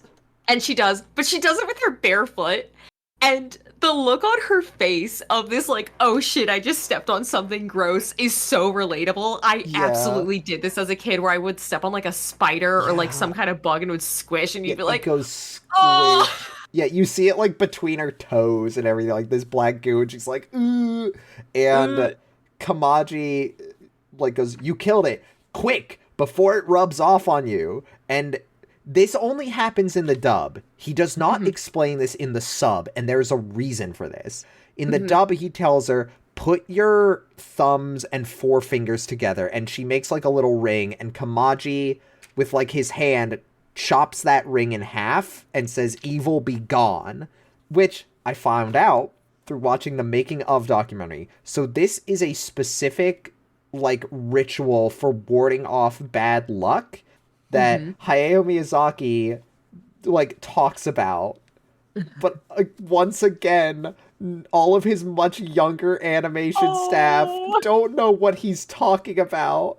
And he explains this is something you would do to ward off bad luck. And the thing he specifically mentions is you would do it after stepping in dog poo. Which I found so delightful. But that's why it's not explained. That's why Sen knows just to do it. Because this is just something you would do after stepping in something gross. Yeah. Ward off that bad luck. Yeah. It's such a charming moment. It's such a charming moment. You gotta keep the bad luck from rubbing off on you. It's also really fun because Kamaji is a spirit. Yeah. And it's interesting, like, kind of this play on the spirits having the same rituals as humans do, because theoretically, a lot of those human rituals to ward off evil and bad luck are coming from effects of spirits on the human plane. Yeah. And so it's kind of fun, like, no one's I above don't the know, rules type of thing. Yeah, exactly. Yeah, but after killing it, Haku's dragon form, like, starts to dissolve, and he is face down at the club. He is knocked the fuck out. It's great. His arms are just straight. Like, they're clinging to his sides. His legs are just out behind him. It's such a funny pose. He's like, yeah, he's fucking planking face down on the floor. As they're tending to Haku, Kamaji reveals to Sen that Haku very similarly just kind of turned up at the bathhouse, much like she did. Mm-hmm. Specifically, he had lost his home and his name. Yes. And ended up working for Yubaba as her apprentice. Mm-hmm. And this kind of mirrors something that Zeniba says when, in her brief interaction with Sen, she says, oh, this guy's like a sneak thief. He became my sister's apprentice to steal her magic secrets, like he stole mine. Mm-hmm. Yeah. I'm blanking on exactly what happens next, so I'm gonna let you take the lead. What happens next is Lin comes in, and she's like, oh, thank God you're here, Sen. Sen, it's a nightmare. There's a dude eating people, and he says you let him in. Yubaba is so mad at you, and Sen, God bless her soul, thinks about it for a second, and she's like, oh no, I think I did do that. I thought he was a customer.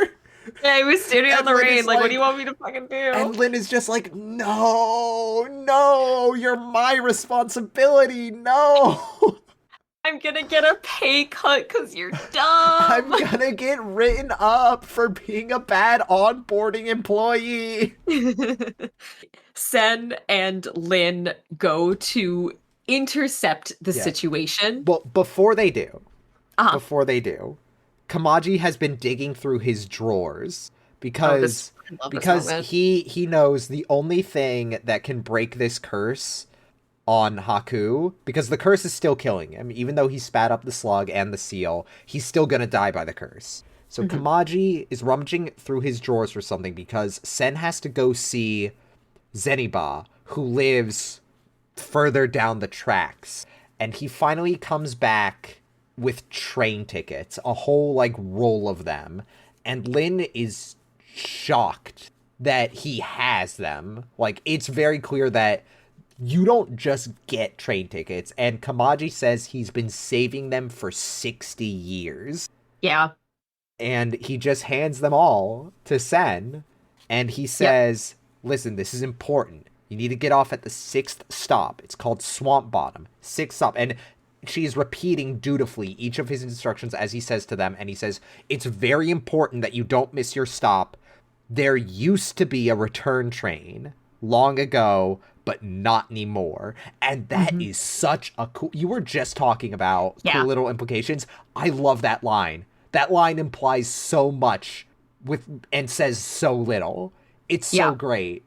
Because, like, the obvious implication is this train is how people pass on into, like, the next world.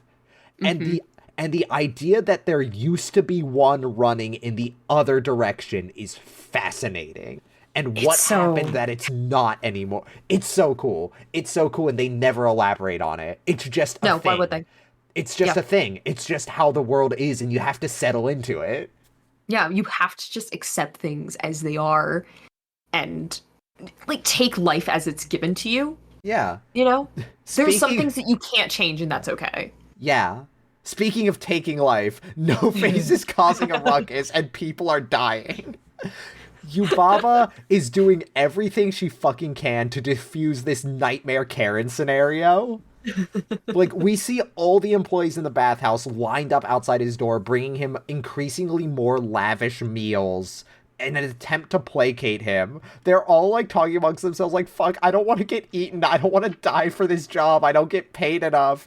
And we hear Yubaba just being like, no, Sen's gonna be here, don't worry. And we hear, she's like talking to No Face, and No Face is like throwing furniture and throwing a tantrum and having a fit. He's like, I want Sen, get her here now. Do it. Yeah. And finally, Lynn walks Sen down this hallway of employees who they have all forsaken their solidarity. They are mean mugging the fuck out of Sen right now. They're so pissed off at her. Yubaba comes out and all the hard work Sen has done up to this point, forgotten. She's like, Sen, Gone. you fucking do something about this guy and get him the fuck out of here. Like, no amount of money is worth this. Get him gone. And in doing this, mm-hmm. Sen is still accompanied by the mouse and the little bird. She's left Haku in the boiler room to recover. To rest. And she's standing here, and the little mouse, in the dub, I think, blows a kiss. Well, and in the sub, the mouse says chew, like, which is one, it's like a Japanese onomatopoeia for kiss, but also, I believe, a Japanese onomatopoeia associated with, like, the sound mice make. So there might be a little double entendre going there, which is fun. It's fun, but Yubaba doesn't think so. Yeah, Yubaba doesn't think so. She's like, gross. Ew, gross. There's a mouse. There's a mouse. Ew, get it out of here. Why do you have that? And Sen is like, don't you recognize him? And she's like, why the fuck would I? And Bo looks so devastated at this. He's so sad. So sad. And the bird looks sad on his behalf because who wouldn't? Like, come on. Your mom just said you're gross and she doesn't love you. Yeah, that sucks. Granted, she doesn't know you're the mouse, but still. Sucks to hear. Anyways, Sen, go in this room, and the implication being here, Yubama's just like, well, if anyone deserves to get eaten by this thing, it's the bitch who let him in here. She just fucking throws Sen to the wolves. No food, no, like, anything to placate him, just her. And No Face is big. He is filling out this room, and this room is massive. Yeah. Sen gets in here, and she gets down on her knees in kind of like a respectful pose. Yeah. And she once again explains, like, sorry, I don't, like, I'm sorry, like, you're having a bad time. I shouldn't have let you in, basically. Yeah. But right now I have other shit to do. Yeah, I have shit to do. I need to be somewhere else. Yeah. And he keeps trying to give her shit. And he's, like, holding out gold, and she says, I don't need any gold. Yeah. And she says, why don't you just go home? You have a home, right? And No Face kind of begins to, like, wilt and, like, fold in on himself. His, like, the face with the mask on it kind of pulls back into him and kind of collapses into the folds of his still growing body. And he just keeps repeating, no, I'm lonely. I'm lonely. In the dub, I think she asks specifically if he has a mom or dad or anyone. And he says no. She asks what he wants, and he just says, I want Sen. I want Sen. Which I wonder if that's not like a pun almost. I want a lot. Which, like, because Sen is like 1,000, and it means like a great amount of something. Which I never put this together, but I wonder if that's intentional. But I wonder if he's not referring to her. You know? Like, how does he know? How did he learn her name? Yeah, I don't know. And the interesting thing is, like, yes, he recognizes, like, she's the one who brought him in. He wants to please her. But then if he says, I want Sen, and they go and get her, and now he's made that connection as well. Yeah. You know? I don't know. It's interesting. They're definitely I don't know enough about the Japanese language to, like, confirm that suspicion, but it's interesting. Anyways, she says no, and talking of code switches, a really fucking scary one happens here where he's talking in, like, the frog's voice this whole time. And it's coming from the mask. Like, the focus is on the mask as he's saying all these things about being lonely and wanting Sen. And then he thrusts his hands forward and the mouth animates and says in a deep and guttural voice, take the gold. Like, pleading, you need to take the gold. And the fingers are kind of, like, growing out from the pile like it was when it grabbed the frog's neck. But Sen shakes her head and says, no, no thank you, but I don't think you're feeling well. Before you eat me, you should eat this. And she just tosses the other half of, like, the ball of moss that she saved into No Face's mouth, and he swallows it down and goes off the fucking wall after she feeds him this ball. He starts retching, vomiting, just this gross gray goo coming out of him, and he just says, "What did you do to me?" and starts chasing her through the bathhouse.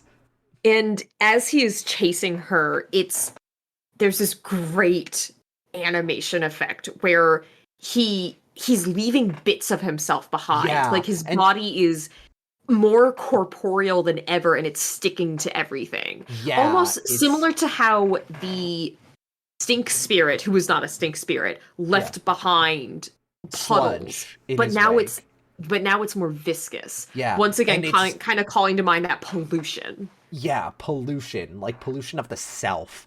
Yeah. I want to also point out, in terms of animation, when Sen is running, it's like the same blurred effect as when she was being dragged along by Haku as a spirit, which I kind of think is a neat little callback to she's fitting more into this world. She's able to move through it like the way Haku could move through it when he was so familiar and, like, in tune with the magic of the place. Well, also, I think that's neat. Also, Heather, I believe it's at this point been 3 days. Oh, yeah. Perhaps so she's eaten their food. She doesn't smell like a human anymore. And maybe she's not. That's fun. But she's running, and she runs down the hallway, and Yubaba, to her fucking credit, puts her foot down when her employees are threatened in front of her. Yeah. She slides in and starts building up a fireball, and she says, "Fuck this. I don't care how rich he is." And just throws this fireball at Noteface, which explodes across his body and does nothing to halt his momentum. He like vomits, and it fucking hits Yubaba, and she gets coated in it, and he just pushes past her and keeps chasing Sen. Yeah. But now the medicine is doing its work, because as he is chasing her, he throws up, and one of the times it is the 2 employees, the brown-nosing floor manager and the one poor random woman who got caught in the crossfire. Yeah, he's losing his lunch. He throws them up, and they're alive. They're fine. Yeah, they're fine. He's losing his lunch. Yeah. He chases her further. He throws up the foreman who he swallowed and got his sick toupee from. Yeah. And at last, they're outside. I want to point out, as he's throwing up these people, he's shrinking. And he's also slowing down. And as he's slowing down, Sen is taking notice of this, and she's slowing down too. Mm-hmm. She is intentionally bringing him to where she is going, basically. Yeah. And at last, they are outside. They, once again, I believe, cross the threshold of the bridge. No, it's not the bridge. They're going out the back. That's right. They're going out the back. But then again, walk down the stairs to where Lynn is waiting in, like, this big wash tub boat, because she's going to give her a ride to the station. Yeah, he gets rid of the frog. The frog is now free, and at this point, he's back to being skinty, which is kind of not good for him, because Lynn takes Chihiro and her mouse and bird friends out in this boat. Yeah. A wave comes in and comedically crashes over No Face. And if you've ever seen that delightful gif where he's being washed away in the water, that's where it happens. It's great. He's following them because Sen explicitly is waving him over. And Lynn says, "Why are you inviting him? Why are you telling him where we are? Are you crazy?" And Sen says, "I think he's okay now. I think the bathhouse was making him sick." Yeah. Something about that bathhouse. Yeah, like, just I wonder. The extravagance, the excess of it wasn't good for him. No. It's not good for everybody. But we're at the train station. Yeah. We we get to the train station, finally. Lynn threatens No Face and says, hey, if you lay a single finger on her, I'll kill you. I'll kill you, you We fucking weirdo. love Sen's big sister. We love her. Yeah. Oh, also... She also waves at Sen and says, Sen, like, good luck. I'm sorry I called you a dope earlier. Yeah, great moment. Sen has also changed back into her old clothes. And I think at this point we can properly refer to her as Chihiro again. Not quite, because legally speaking, Yubaba still holds her name. But, okay. But Chihiro / Sen does have it in her memory. She is aware of who she is, or rather who she's supposed to be outside this world. The train comes in, and Chihiro goes to board it, and she has specifically 4 train tickets. She hands them to the conductor, whose face we do not see. We don't see him. We do not see him. He's shot from like the chest down, and he's this very large figure. It's great. He like does a head count of them, and you see his finger pause and like go up, and Sen turns around, and No Face is just kind of standing behind her. She's like, "Oh, did you want to come on the train too?" He nods, and the conductor punches all 4 of their tickets. And lets them on. No Face looks a little bit like a dog that pissed on the carpet and knows it did something wrong. Yeah. He's got that vibe at this point. This train is a real quiet and tranquil moment. It's also interesting because up until now, a lot of the characters that we've seen have been dressed in very traditional Japanese clothing. Yeah. The people on the train are dressed in relatively modern clothing. Yeah. You don't see their faces. They're like blacked out. They're in shadow. Yeah. They're like silhouettes almost. A lot of them are wearing business suits. Yeah. It's very clear what the implication here is. And I want to say, like, it's very clearly, these are the spirits of people and not kami, which are, like, the Japanese, like, Shinto spirits. Mm-hmm. These are people passing on. I wonder if had Chihiro at the beginning of the movie disappeared, if she wouldn't have actually disappeared, if she would have taken on that quality instead. Yeah, that's interesting. You know? Especially because it gets like darker and like more somber because they're passing by these different stations. Yeah. And the world is going by. There's a child waiting at one of them. Yeah, I noticed this as we were watching. At the station, like, they stop at stations and people get off. No one really seems to get on the train. But we notice, as people are getting off and the train pulls away, there is a child, like, distinctly a child spirit, waiting at the station who's not getting on the train, but is clearly waiting for someone to get off. And that is barely acknowledged or, like, dwelled upon. It just happens. And it's haunting. Like, I'm tearing up, like, thinking about it. It says so much without saying anything.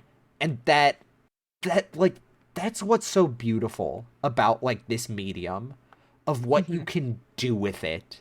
It's emotional almost, like, thinking about it. Chihiro counts meticulously and makes sure that they get off at the sixth stop. Swamp Bottom. And they get off the train, her and her mouse friend and bird friend and No Face. And they start walking. Yeah. It's nighttime now, too. Yeah. And it's also an extremely different environment now. They're walking towards Zeniba's place. Yeah. Yes. And before we get too far into this scene, we do cut back. That's right. Haku wakes up, and he's better. The curse is already broken. And he looks at Kamaji, and he says, like, what happened? And Kamaji just kind of very, very knowingly says, love. Love broke the curse. And Haku stands, and he goes, and he walks right up to Yubaba's office, and he calls her the fuck out. He's like, hey. Yubaba is, like, having an argument with the employees that got eaten, who I guess are, weirdly, not demanding workers' comp. They're instead advocating for Sen because Yubaba is like, this is like, she's kind of piled up the gold that was left behind by No Face. It's a impressive pile, but she says this isn't nearly enough to cover damages. I'm gonna punish Sen. And they're like, but Sen's the reason we're not eaten anymore. And Haku walks in and says, you're not gonna do shit to Sen, actually. Yeah. Yeah, you're not gonna do shit to Sen. Also, Yubaba's in a big fluffy robe. Yeah, Yubaba's in a big fluffy robe. It like her hair is done up in a towel. She just got out of the bath and she's having to deal with this bullshit. And she is taken aback at Haku's entrance because she's like, you're not supposed to be this defiant. Since when did this happen? And he says, you've lost something. Like, something very precious to you has been replaced and you don't even realize it. And Yubaba sneers and, like, looks at the gold for a second, but when Haku's expression doesn't change, she, like, kind of scans the room, and you see the moment she realizes as her eyes settle on the baby, and she kind of waves her hand and dispels the illusion, and the baby turns back into heads, and she, understandably, loses her fucking mind. It's kind of hard to watch. Like, this is a mom who just realized her baby has been, like, stolen, presumably. Disappeared somewhere, spirited away, if you will. And insult to injury, as she is processing this realization, all the gold on her scale turns into dirt. And Haku continues to be a bitch. We use every right to do, actually. No, he's right for this. She is like and I pointed this out before of how her rage is something to behold, how she's almost spitting fire. She is literally spitting fire here. Flames are billowing from her mouth. She is so livid, and she looms over Haku and says, where the fuck is my baby? And Haku just says very calmly, he's with your sister. And immediately the rage dissipates into just anxiety and worry. It kills her fire immediately, the mention of her sister's name. Which is such great build-up for now that we're about to see this woman, because now it's like, how bad is this woman that Yubaba is afraid of her? You know? Yeah. And which, it's very clear now, they've just been fucking with each other. That's where she flies off to every night. Yeah. And it's such a great contrast, because it's like, oh my god, he's with my sister. What's she gonna do with him? Haku makes a deal with Yubaba. Mm-hmm. He will go get her baby back, but for a price. And that price is, you have to tear up Sen's contract, give her back her name and her parents, and send her home. Yes. And Yubaba's like, you fucking smug son of a bitch, you drive a hard bargain, but hey, spirit rules. I'm entitled to give Sen a test before I send her off. And if she fails, it's chow time. We're having pork barbecue. Yeah. So back to the baby.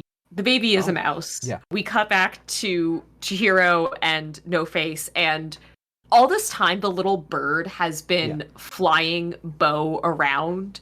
The bird gets tired and puts Bo down, but Bo is learning and growing, and he walks on his own 2 feet. He even denies Chihiro when she's like, do you want to ride on me? He's learning to walk on his own. He's learning and growing. Each day he grows some more. Each day he grows some more. But it's time to be it's time to be a big baby again, because oh no, something's coming out of the woods. The baby is afraid of what's coming out of the woods. Yeah. And what comes out of the woods is a delightful lantern on a big pole, and it has a little hand that it's hopping around on. I love this thing. Yeah. It's some kind of animated guide that Zeniba has clearly sent out ahead to receive her guests. And this is something that we talked about when watching the movie the first time together.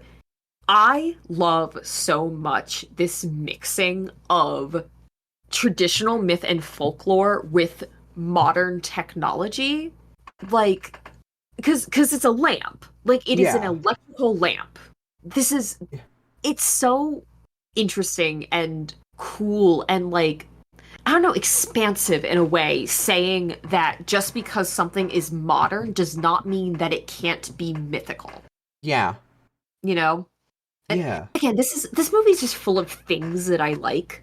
I'm so inclined to enjoy this movie and think it's cool. It's great. It's great. I'm hearing your chair squeak a bit as you like rock yourself back and forth in excitement of this movie. I'm trying so hard not to rock. I know, it's okay. It's okay. I do too. You definitely hear some squeaks on my end. Yeah, it's fine. All right, Zeniba. We finally Zeniba. arrive at Zeniba's hut. And it's like a modest little cottage. It's so interesting. It's such an immediate contrast from Yubaba's opulence and towering bathhouse, which is full of like industry and like machinations and artifice and gold edifice all over her office. But no, this is like a humble little cottage, and they're invited in. Mm-hmm. Yeah, she invites them in. And, Sen presents her gold seal and was like, I'm returning this to you, but also I apologize. Like, I'm pretty sure I killed the curse. I stepped on it. And Zeniba, she says, I squashed it. And Zeniba goes, squashed it? Squashed. And in like hearing this, Zeniba realizes, no, the curse... that's not what the curse on this was. It's gone, by the way. It's not there It's anymore. gone. It's got no more power. I don't know what happened. It was love, but she is losing her mind at this. She's laughing so hard. She says, that wasn't my curse. That was something that Yubaba put inside Haku to make him like docile. Yeah. You fucking stepped on the bug that made him yeah, she's like, and you squashed it. You're causing so many problems for my sister. I love you, actually. I'm the ultimate hater. Yeah, fucking hang out with me. I'm the ultimate hater. Also, hey, No Face. No Face, you're looking a little peckish. Come eat. Yeah. Come eat and be polite. Yeah, she also points out that the spell she cast on the baby and the bird definitely has worn off by now, and they can just change back whenever they want. So, we're kind of getting a different picture of Zeniba here, where she is more just like kind of a harmless trickster who was just fucking with her sister for the game of it, for the sport. Fucking with her sister for the game of it, but also this life that she lives is clearly good for No Face specifically. Yeah, because she starts putting him to task. They start spinning threads and whatnot together. She teaches him to knit and compliments him and says, oh, you're good at this. She feeds him food, which, in contrast to how it was earlier, when he opens his mouth, it only moves the mask up a little bit, and it's so polite. And it's so, he's not scarfing small. it down. He's not taking huge plates of food. Yeah. Hey, Heather, I think this movie is saying something about consumption. I think it's saying something about opulence and excess, and maybe, if I could be so bold, greed. Whoa, what? Don't get crazy. That's crazy. But what they're making with these threads and whatnot is a new hair tie for Sen, which has a protective charm on it. They don't really elaborate on what this is or what it does. It actually doesn't even seem to come up later on, but this is very cute. In the dub and in the sub, Sen has started referring to Zeniba as Granny, or in the Japanese, Obachan, which, interestingly, in the sub, is not subtitled as Granny, even though that is what it means. It's subtitled as Zeniba. They never have Sen call Zeniba Granny in the sub, even though she is doing that in the actual language. It's just not subtitled like that. Yeah, she puts on this hair tie, and I almost want to say that this is one of the things that she gains from the spirit world that she then takes with her. Yes, Is that this is now that like a is protection true. by the spirits, Yeah. you know? It's still with her when she leaves. That is true. Yeah.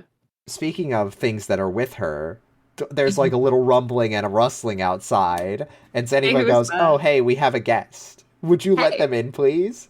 And Sen opens the door, and Haku is here, and he is so pretty. This dragon is so beautiful when he's not covered Dragonborn. in blood.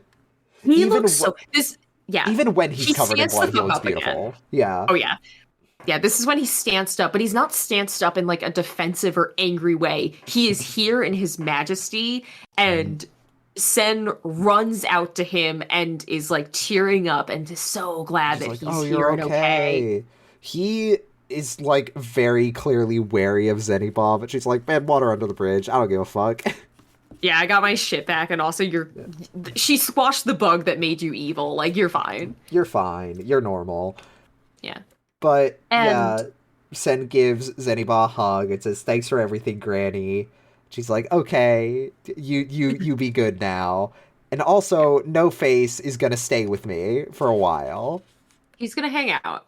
Yeah. I can use his help, and he seems to enjoy himself. And No Face at last is like smiling with his little mask again, and Yeah, it's he is great. he has found a place for himself. He's found a place for himself, and it's wonderful. And he And does not need Sen the girl or Sen the thousand to be here and be happy. yeah, it's What? great. Yeah. And also Sen says to Yubaba, my No. real name is, or not Yubaba, sorry, Zeniba. My real Mhm. name is Chihiro, and Zeniba says that's a wonderful name. Take good care of it. And it's so different because from like the way that Yubaba reacted, where she's like, "Oh, that's such a pretty name," and now it's mine. Versus Yeah, Zeniba, who says, "That's such a pretty name. You take care of that." Like, yeah, yeah. and she Again, something to be said about greed and yeah, consumption. yeah. And she climbs atop Haku, and Haku takes off into the air, spiraling into the sky, carrying her on the winds. And she has that memory again, where she's Yeah. holding on to Haku and being dragged through water. Not in like a scary way, but in a calming way, almost. And she leans down to Haku and she says, "Haku, I just remembered something. When Mhm. well, I don't remember it exactly because I was so young, but my mother told me about it and I remember that. When I Mhm. was very little, like I slipped and fell into a river I was trying to get trying my to get my shoe. shoe, Yeah. and the current was going to carry me away, but instead something happened and it carried me safely to the shore. I think that river I fell in was you. It was the Kohaku River, and I think that's your name." And there is this moment where his eyes just become wide, and you hear this like glass shattering noise as his scales begin to peel off of him in this gorgeous fluttering motion of the animation, and they begin to kind of fall together out of the sky, and Haku like grabs her by the hands, and the biggest smile in the world is on his face, Uh-huh. and he says, it was me and it was you." And Mhm. she is overjoyed that she has helped him and that they've found each other again. And there is a slight difference in the dub and sub here. Not to ruin this beautiful moment with technicalities, because this is a beautiful, joyful moment. Beautiful, joyful moment. And but there again, when we talk like this movie is so much about pollution Yeah. and like the separation it causes. Yeah. You This know? is this is a detail that is in the dub, Hmm. but I don't think is mentioned in the sub, or at the very least they didn't bother to subtitle it. Which could be what Or happened, but yeah. or maybe it's just an implication. Hmm. But when he talks about, you know, when he talks about the river, Sen mentions they've filled in that river. It's all apartments now. Like, which is why Haku didn't have a home when he came to it. And I also want to say that in the dub, she says, your name is Kohaku River, which is not what his, like, full name is in the actual Japanese. It's Nigihayami Kohaku Nushi, which means, literally, Master of the Swift Amber River. And in the sub, she remarks, like, your name is like a river, like, your name is like a river spirit. Like, you must be the guardian spirit of a river. And I think that's because, like, the word being used here as, and is translated as master, is specifically used for, like, guardian spirits. That's my assumption. I didn't, like, double check, but, like, linguistically, that's usually how that would work. Yeah, our theory is that it is possibly in Japan a well-known river that got filled in and made into apartments. I didn't see anything about that, but it could also be that that's like a common enough occurrence that the implication could be read easily by a Japanese audience of the simple mention that this river spirit no longer has a home. The assumption would obviously be there's no longer a river. Yes. Yeah. And this beautiful moment, they fall back to the earth together. Like, and Haku doesn't turn back into a dragon, but they simply just kind of float and fly the rest of the way to the bathhouse. Yes. Where it is now daytime again. And oh boy. There's a bunch of pigs lined up in front of the bathhouse. Bunch of pigs. Yubaba stance the fuck up outside. She is pacing. Like, see, all the bathhouse employees are, like, hanging out on, like, the outer balconies, the outer walls. They're just sitting and waiting. And they're here for Yubaba's test. They land. Everybody cheers. Everybody cheers. Yubaba's like, shut the fuck up. Yeah, shut the fuck up. Where's my kid? And the mouse, like, Bo undoes his mouse form, and he walks up to Yubaba, and Yubaba's like, oh my god, are you okay? Did they hurt you? And you're standing on your own. Yeah, when did you learn to stand on your own 2 feet? And he says, I'm fine. Sen and I had a really good time. It was a lot of fun. And Yubaba's kind of taken aback by this, but now Sen gets her attention by calling her Granny.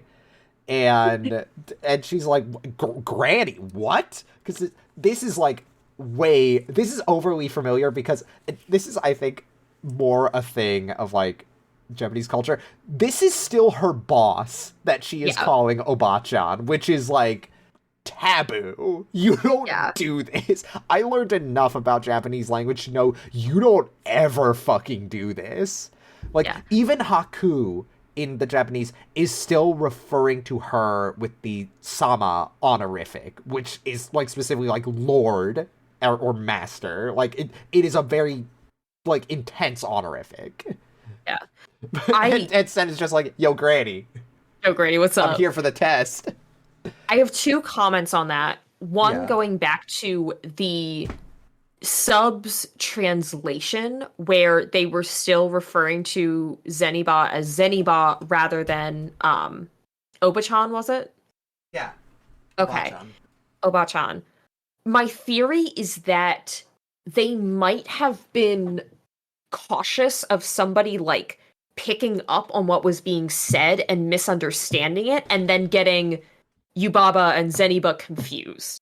Yeah. Because they look exactly the same. It would be where Sen is calling them the same thing. It would be a weird thing to do, though, because this is only something that's in the English subtitles, and I don't know why you would make that assumption of an English audience, that they wouldn't get it if they're watching it subtitled, which would imply, like, they can read and, like, aren't a younger audience, which might not be used to subtitles as a concept. I wanted to put that theory out there because, again, I would love someone else to cook on it and maybe come up with a more satisfying answer for us. The other thing I want to say is, in terms of Sen now referring to her as Granny, I think there is kind of like a power play thing of Sen is now officially rejecting her as her boss. I have come full circle. Regardless of what you do to me, you are not my boss anymore. I think it's also like I see through you kind of thing. Yeah. I've noticed the facade. This is all plaster. It's all fake. And in a weird way, she is being almost more respectful for it, in like recognizing that this too was just a woman. Yeah. Yeah. It's interesting. It's fascinating. And Yubaba tries to code switch, like, back into the sneering hag, like, mode of, like, the brutal boss, and she's like, oh, but you're not going to pass this test, and I'm going to get you, and the baby's like, Mom, if you make Sen cry, I won't like you anymore, and this diffuses her immediately. Yeah, and before that, all of the employees boo, which doesn't do anything for Yubaba. Yeah, but she's like, oh, shut up. Moment of worker solidarity. Yeah, worker solidarity. Shout out, fist raise. But she brings Sen over to the pigs because she's like, she tries to like bargain with her baby. She's like, okay, no, but like I have to. Like I'm obligated to do this. Actually, I am not just entitled to this test. I am obligated to do it. I can't send her home unless she passes. And Sen is like, I understand. There's rules. Let's go. Let's go. And she walks up ready for the test. Yeah. She goes up to this pen of pigs, and Yubaba says, one of these, or maybe I guess two of them, are your parents. Pick them out from here. Yeah. And or if you're wrong, you don't get to go home. Yep, and we eat them, basically. Like, that's what has to happen. That's the implication here. And Sen looks at the pigs. Recall when Haku took her to see the pigs earlier and said, remember what they look like. And also the nightmare that Sen had. Yeah, to where point she out. Couldn't. Yeah. Yeah, to point out, like, they just look like fucking pigs. Like, there was no, like, distinct marking or thing that you would, like, expect to be in a movie where it's like, oh, this is a thing the audience can look out for or they can realize. No, they just look like pigs. They just look like pigs. Sen looks at them and she we says... We barely recognize themselves. Sen looks at them and says, I barely recognize them. No, what she says instead is, my parents aren't here. Yeah, this must be some mistake. They're not here. And Yubaba goes, are you sure? Is that your final answer? Yes. And the contract explodes in Yubaba's hand. And the pigs turn into 6 employees who are like, you fucking did it! They go, like, oh, so you got it! Everyone is cheering. They're throwing everybody confetti. Clapped. Except for Yubaba, who is like, all right, now fuck off. Get out of here. You were the worst employee I ever had. And Chira's like, I hate you. Yeah, okay. See you, Granny. I love you, Granny. See you around. Thanks for everything. Wow. Thanks for everything, Granny. And Haku takes her by the hand and runs her through the town as everyone cheers. And he takes her back to the river, which is all dried up again.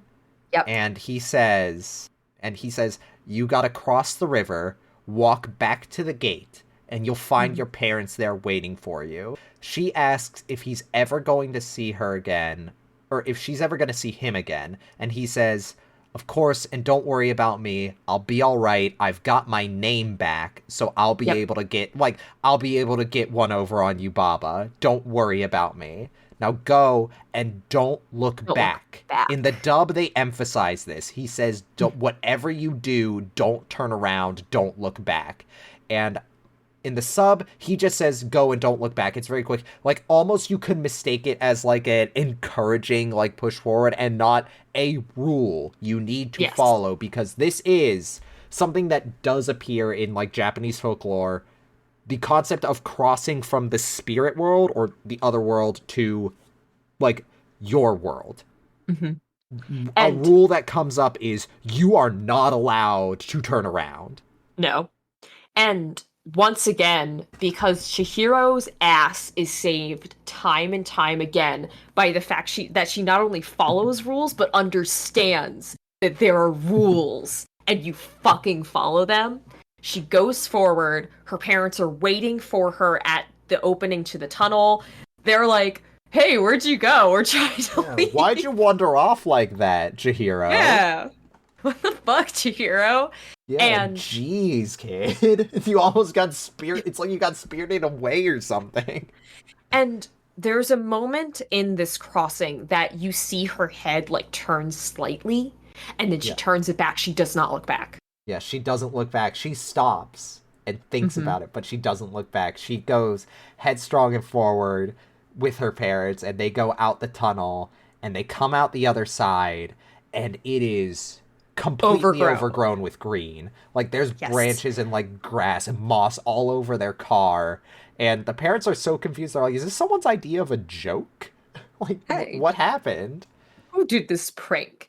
And in they're checking this out. Chihiro does now turn around and looks back down the tunnel, but she Yeah. cannot see through to the other side. Yeah, she can't see to the other side. They get in the car and they drive off. The end. There is The one end. last difference between dub and sub. In the sub, they say nothing.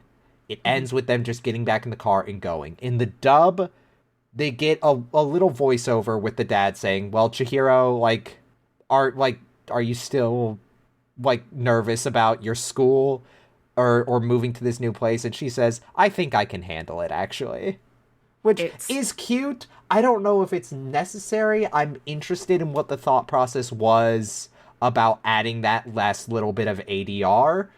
yeah, Probably a test audience thing with Disney, honestly, yeah, knowing that, but probably. you know. Yeah.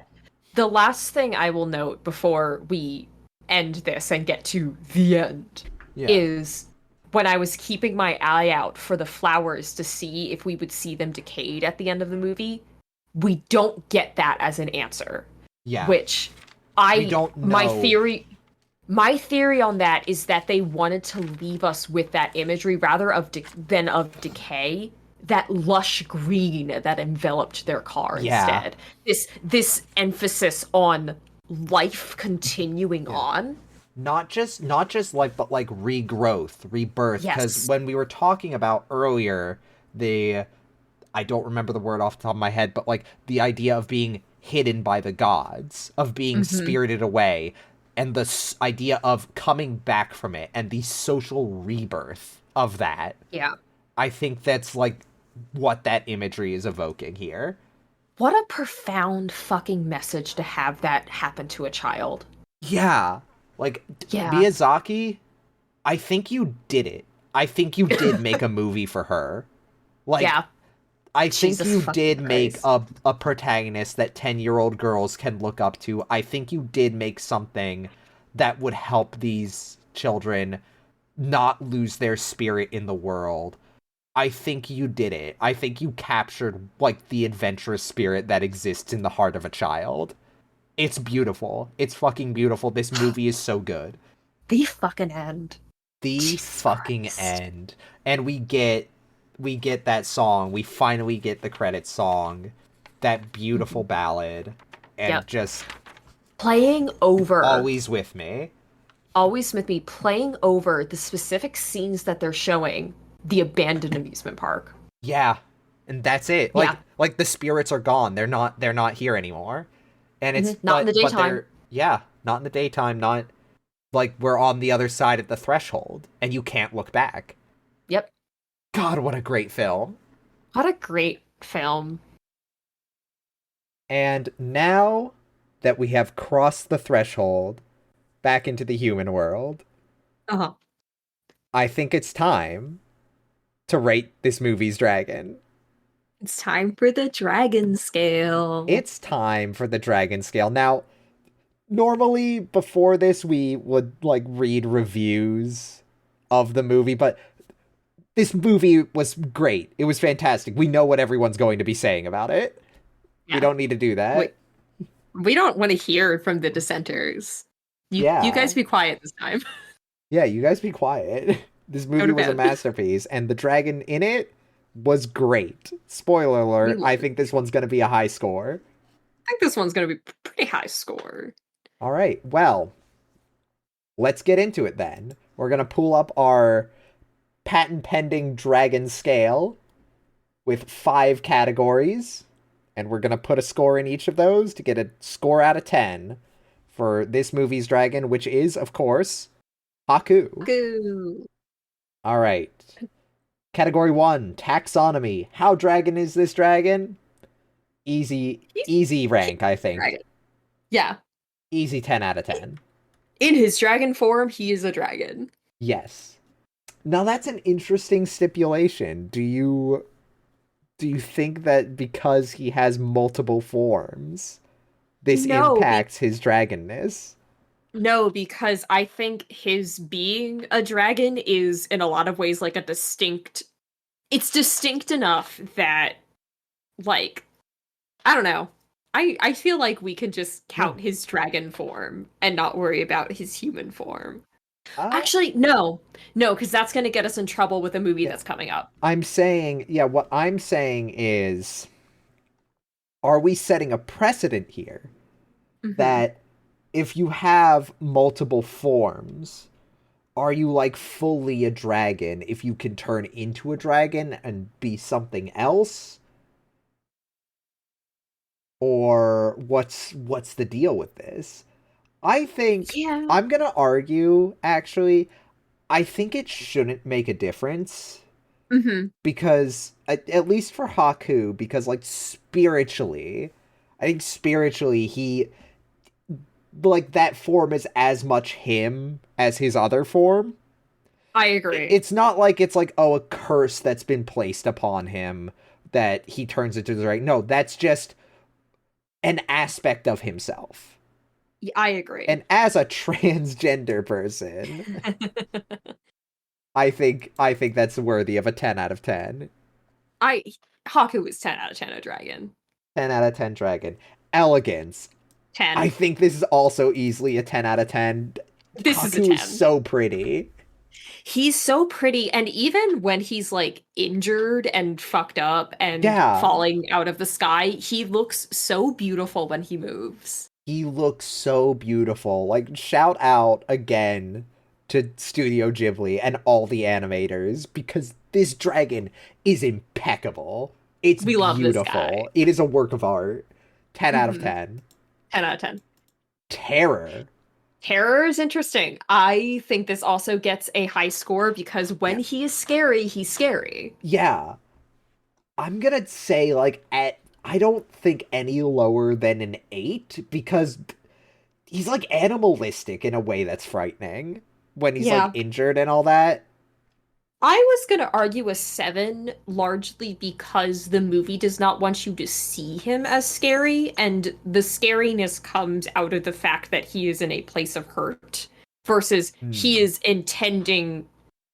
scary because he's intending to do harm. Like, that's not what's happening. Yeah. You know? I can see that. Like, I think, you know what? I think you've convinced me. I think a 7 is probably a more appropriate score there. But I want to say, do you want to split the difference to 7.5? Because I think it clearly shows he has the capacity to be terrifying, which I think speaks a lot to, you know, the amount of terror he could be putting out. I agree. Let's go that way. All right, 7.5. Okay, prominence. Haku's here a lot. He's very prominent. He's very prominent. He's not the main character, but he's like one of the deuteragonist. Strongest, like, secondary characters. Yeah. Is it deuteragonist, or is that specifically like an antagonistic position? That is the first time I've heard that word, so congratulations. Really? Oh, cool. Yeah. I would give this like an 8. Yeah. He's important to the plot. He's physically on screen a lot. Yeah. What did you say? 8? 8. That is 8. I think is good. Yeah. All right. Effectiveness. 10 out of 10. Yeah, genuinely, I was going to say I think this might be our first like 10 out of 10 effectiveness, if I'm remembering correctly, because so much of this plot would not happen without Haku. Like, basically none of it, actually. And also, Chihiro's ass would be a pig. I would argue that, like, from a meta perspective, everything that they set out to accomplish with this character is accomplished. Yes. Very effective. Very wonderful effective. Presence as a dragon. Very effective as this kind of guardian spirit. that he Mhm. embodies, 10 out of 10. 10 10 out of 10 Haku. And that leaves us. Do we want to throw in a bonus point? I don't think he needs one. I don't think he needs one, but we could just kind of tip him over the edge if we really wanted to. Yeah, but I can't think of anything like specific that like really blew me away that isn't already covered by our scale. So I think we're I gonna agree leave with it that. no bonus for Haku. Genuinely, just pretty solid all around. Yeah. Yeah. Really solid because the final score comes out to 9.125 or 9 and an eighth out of 10. And Holy shit. that, if we plug that into our ranking list, we're going to find out. That brings Haku up to the number 1 spot, beating Saphira out by less than a single decimal point. Yeah. Just barely overtaking Saphira's score of 9.075. Comments? We can never do a movie this good again. We can never do a movie this good again. That's as much as I would love to, this was an undertaking, to be sure. Holy shit. But maybe we'll see a dragon this good again. Who knows? Who knows? But that brings us to the end of our time together for this episode. But a bit of housekeeping before we depart. Mm-hmm. We are going to have one more episode released next week before switching fully to our bi-weekly schedule, where we release an episode every other Tuesday. So be prepared for that. Yeah. If you're a dedicated listener. Until then, I've been Heather. And I've been Diana, and I'll continue to be. And we will spot you later. I'll spot you later. Goodbye. Bye.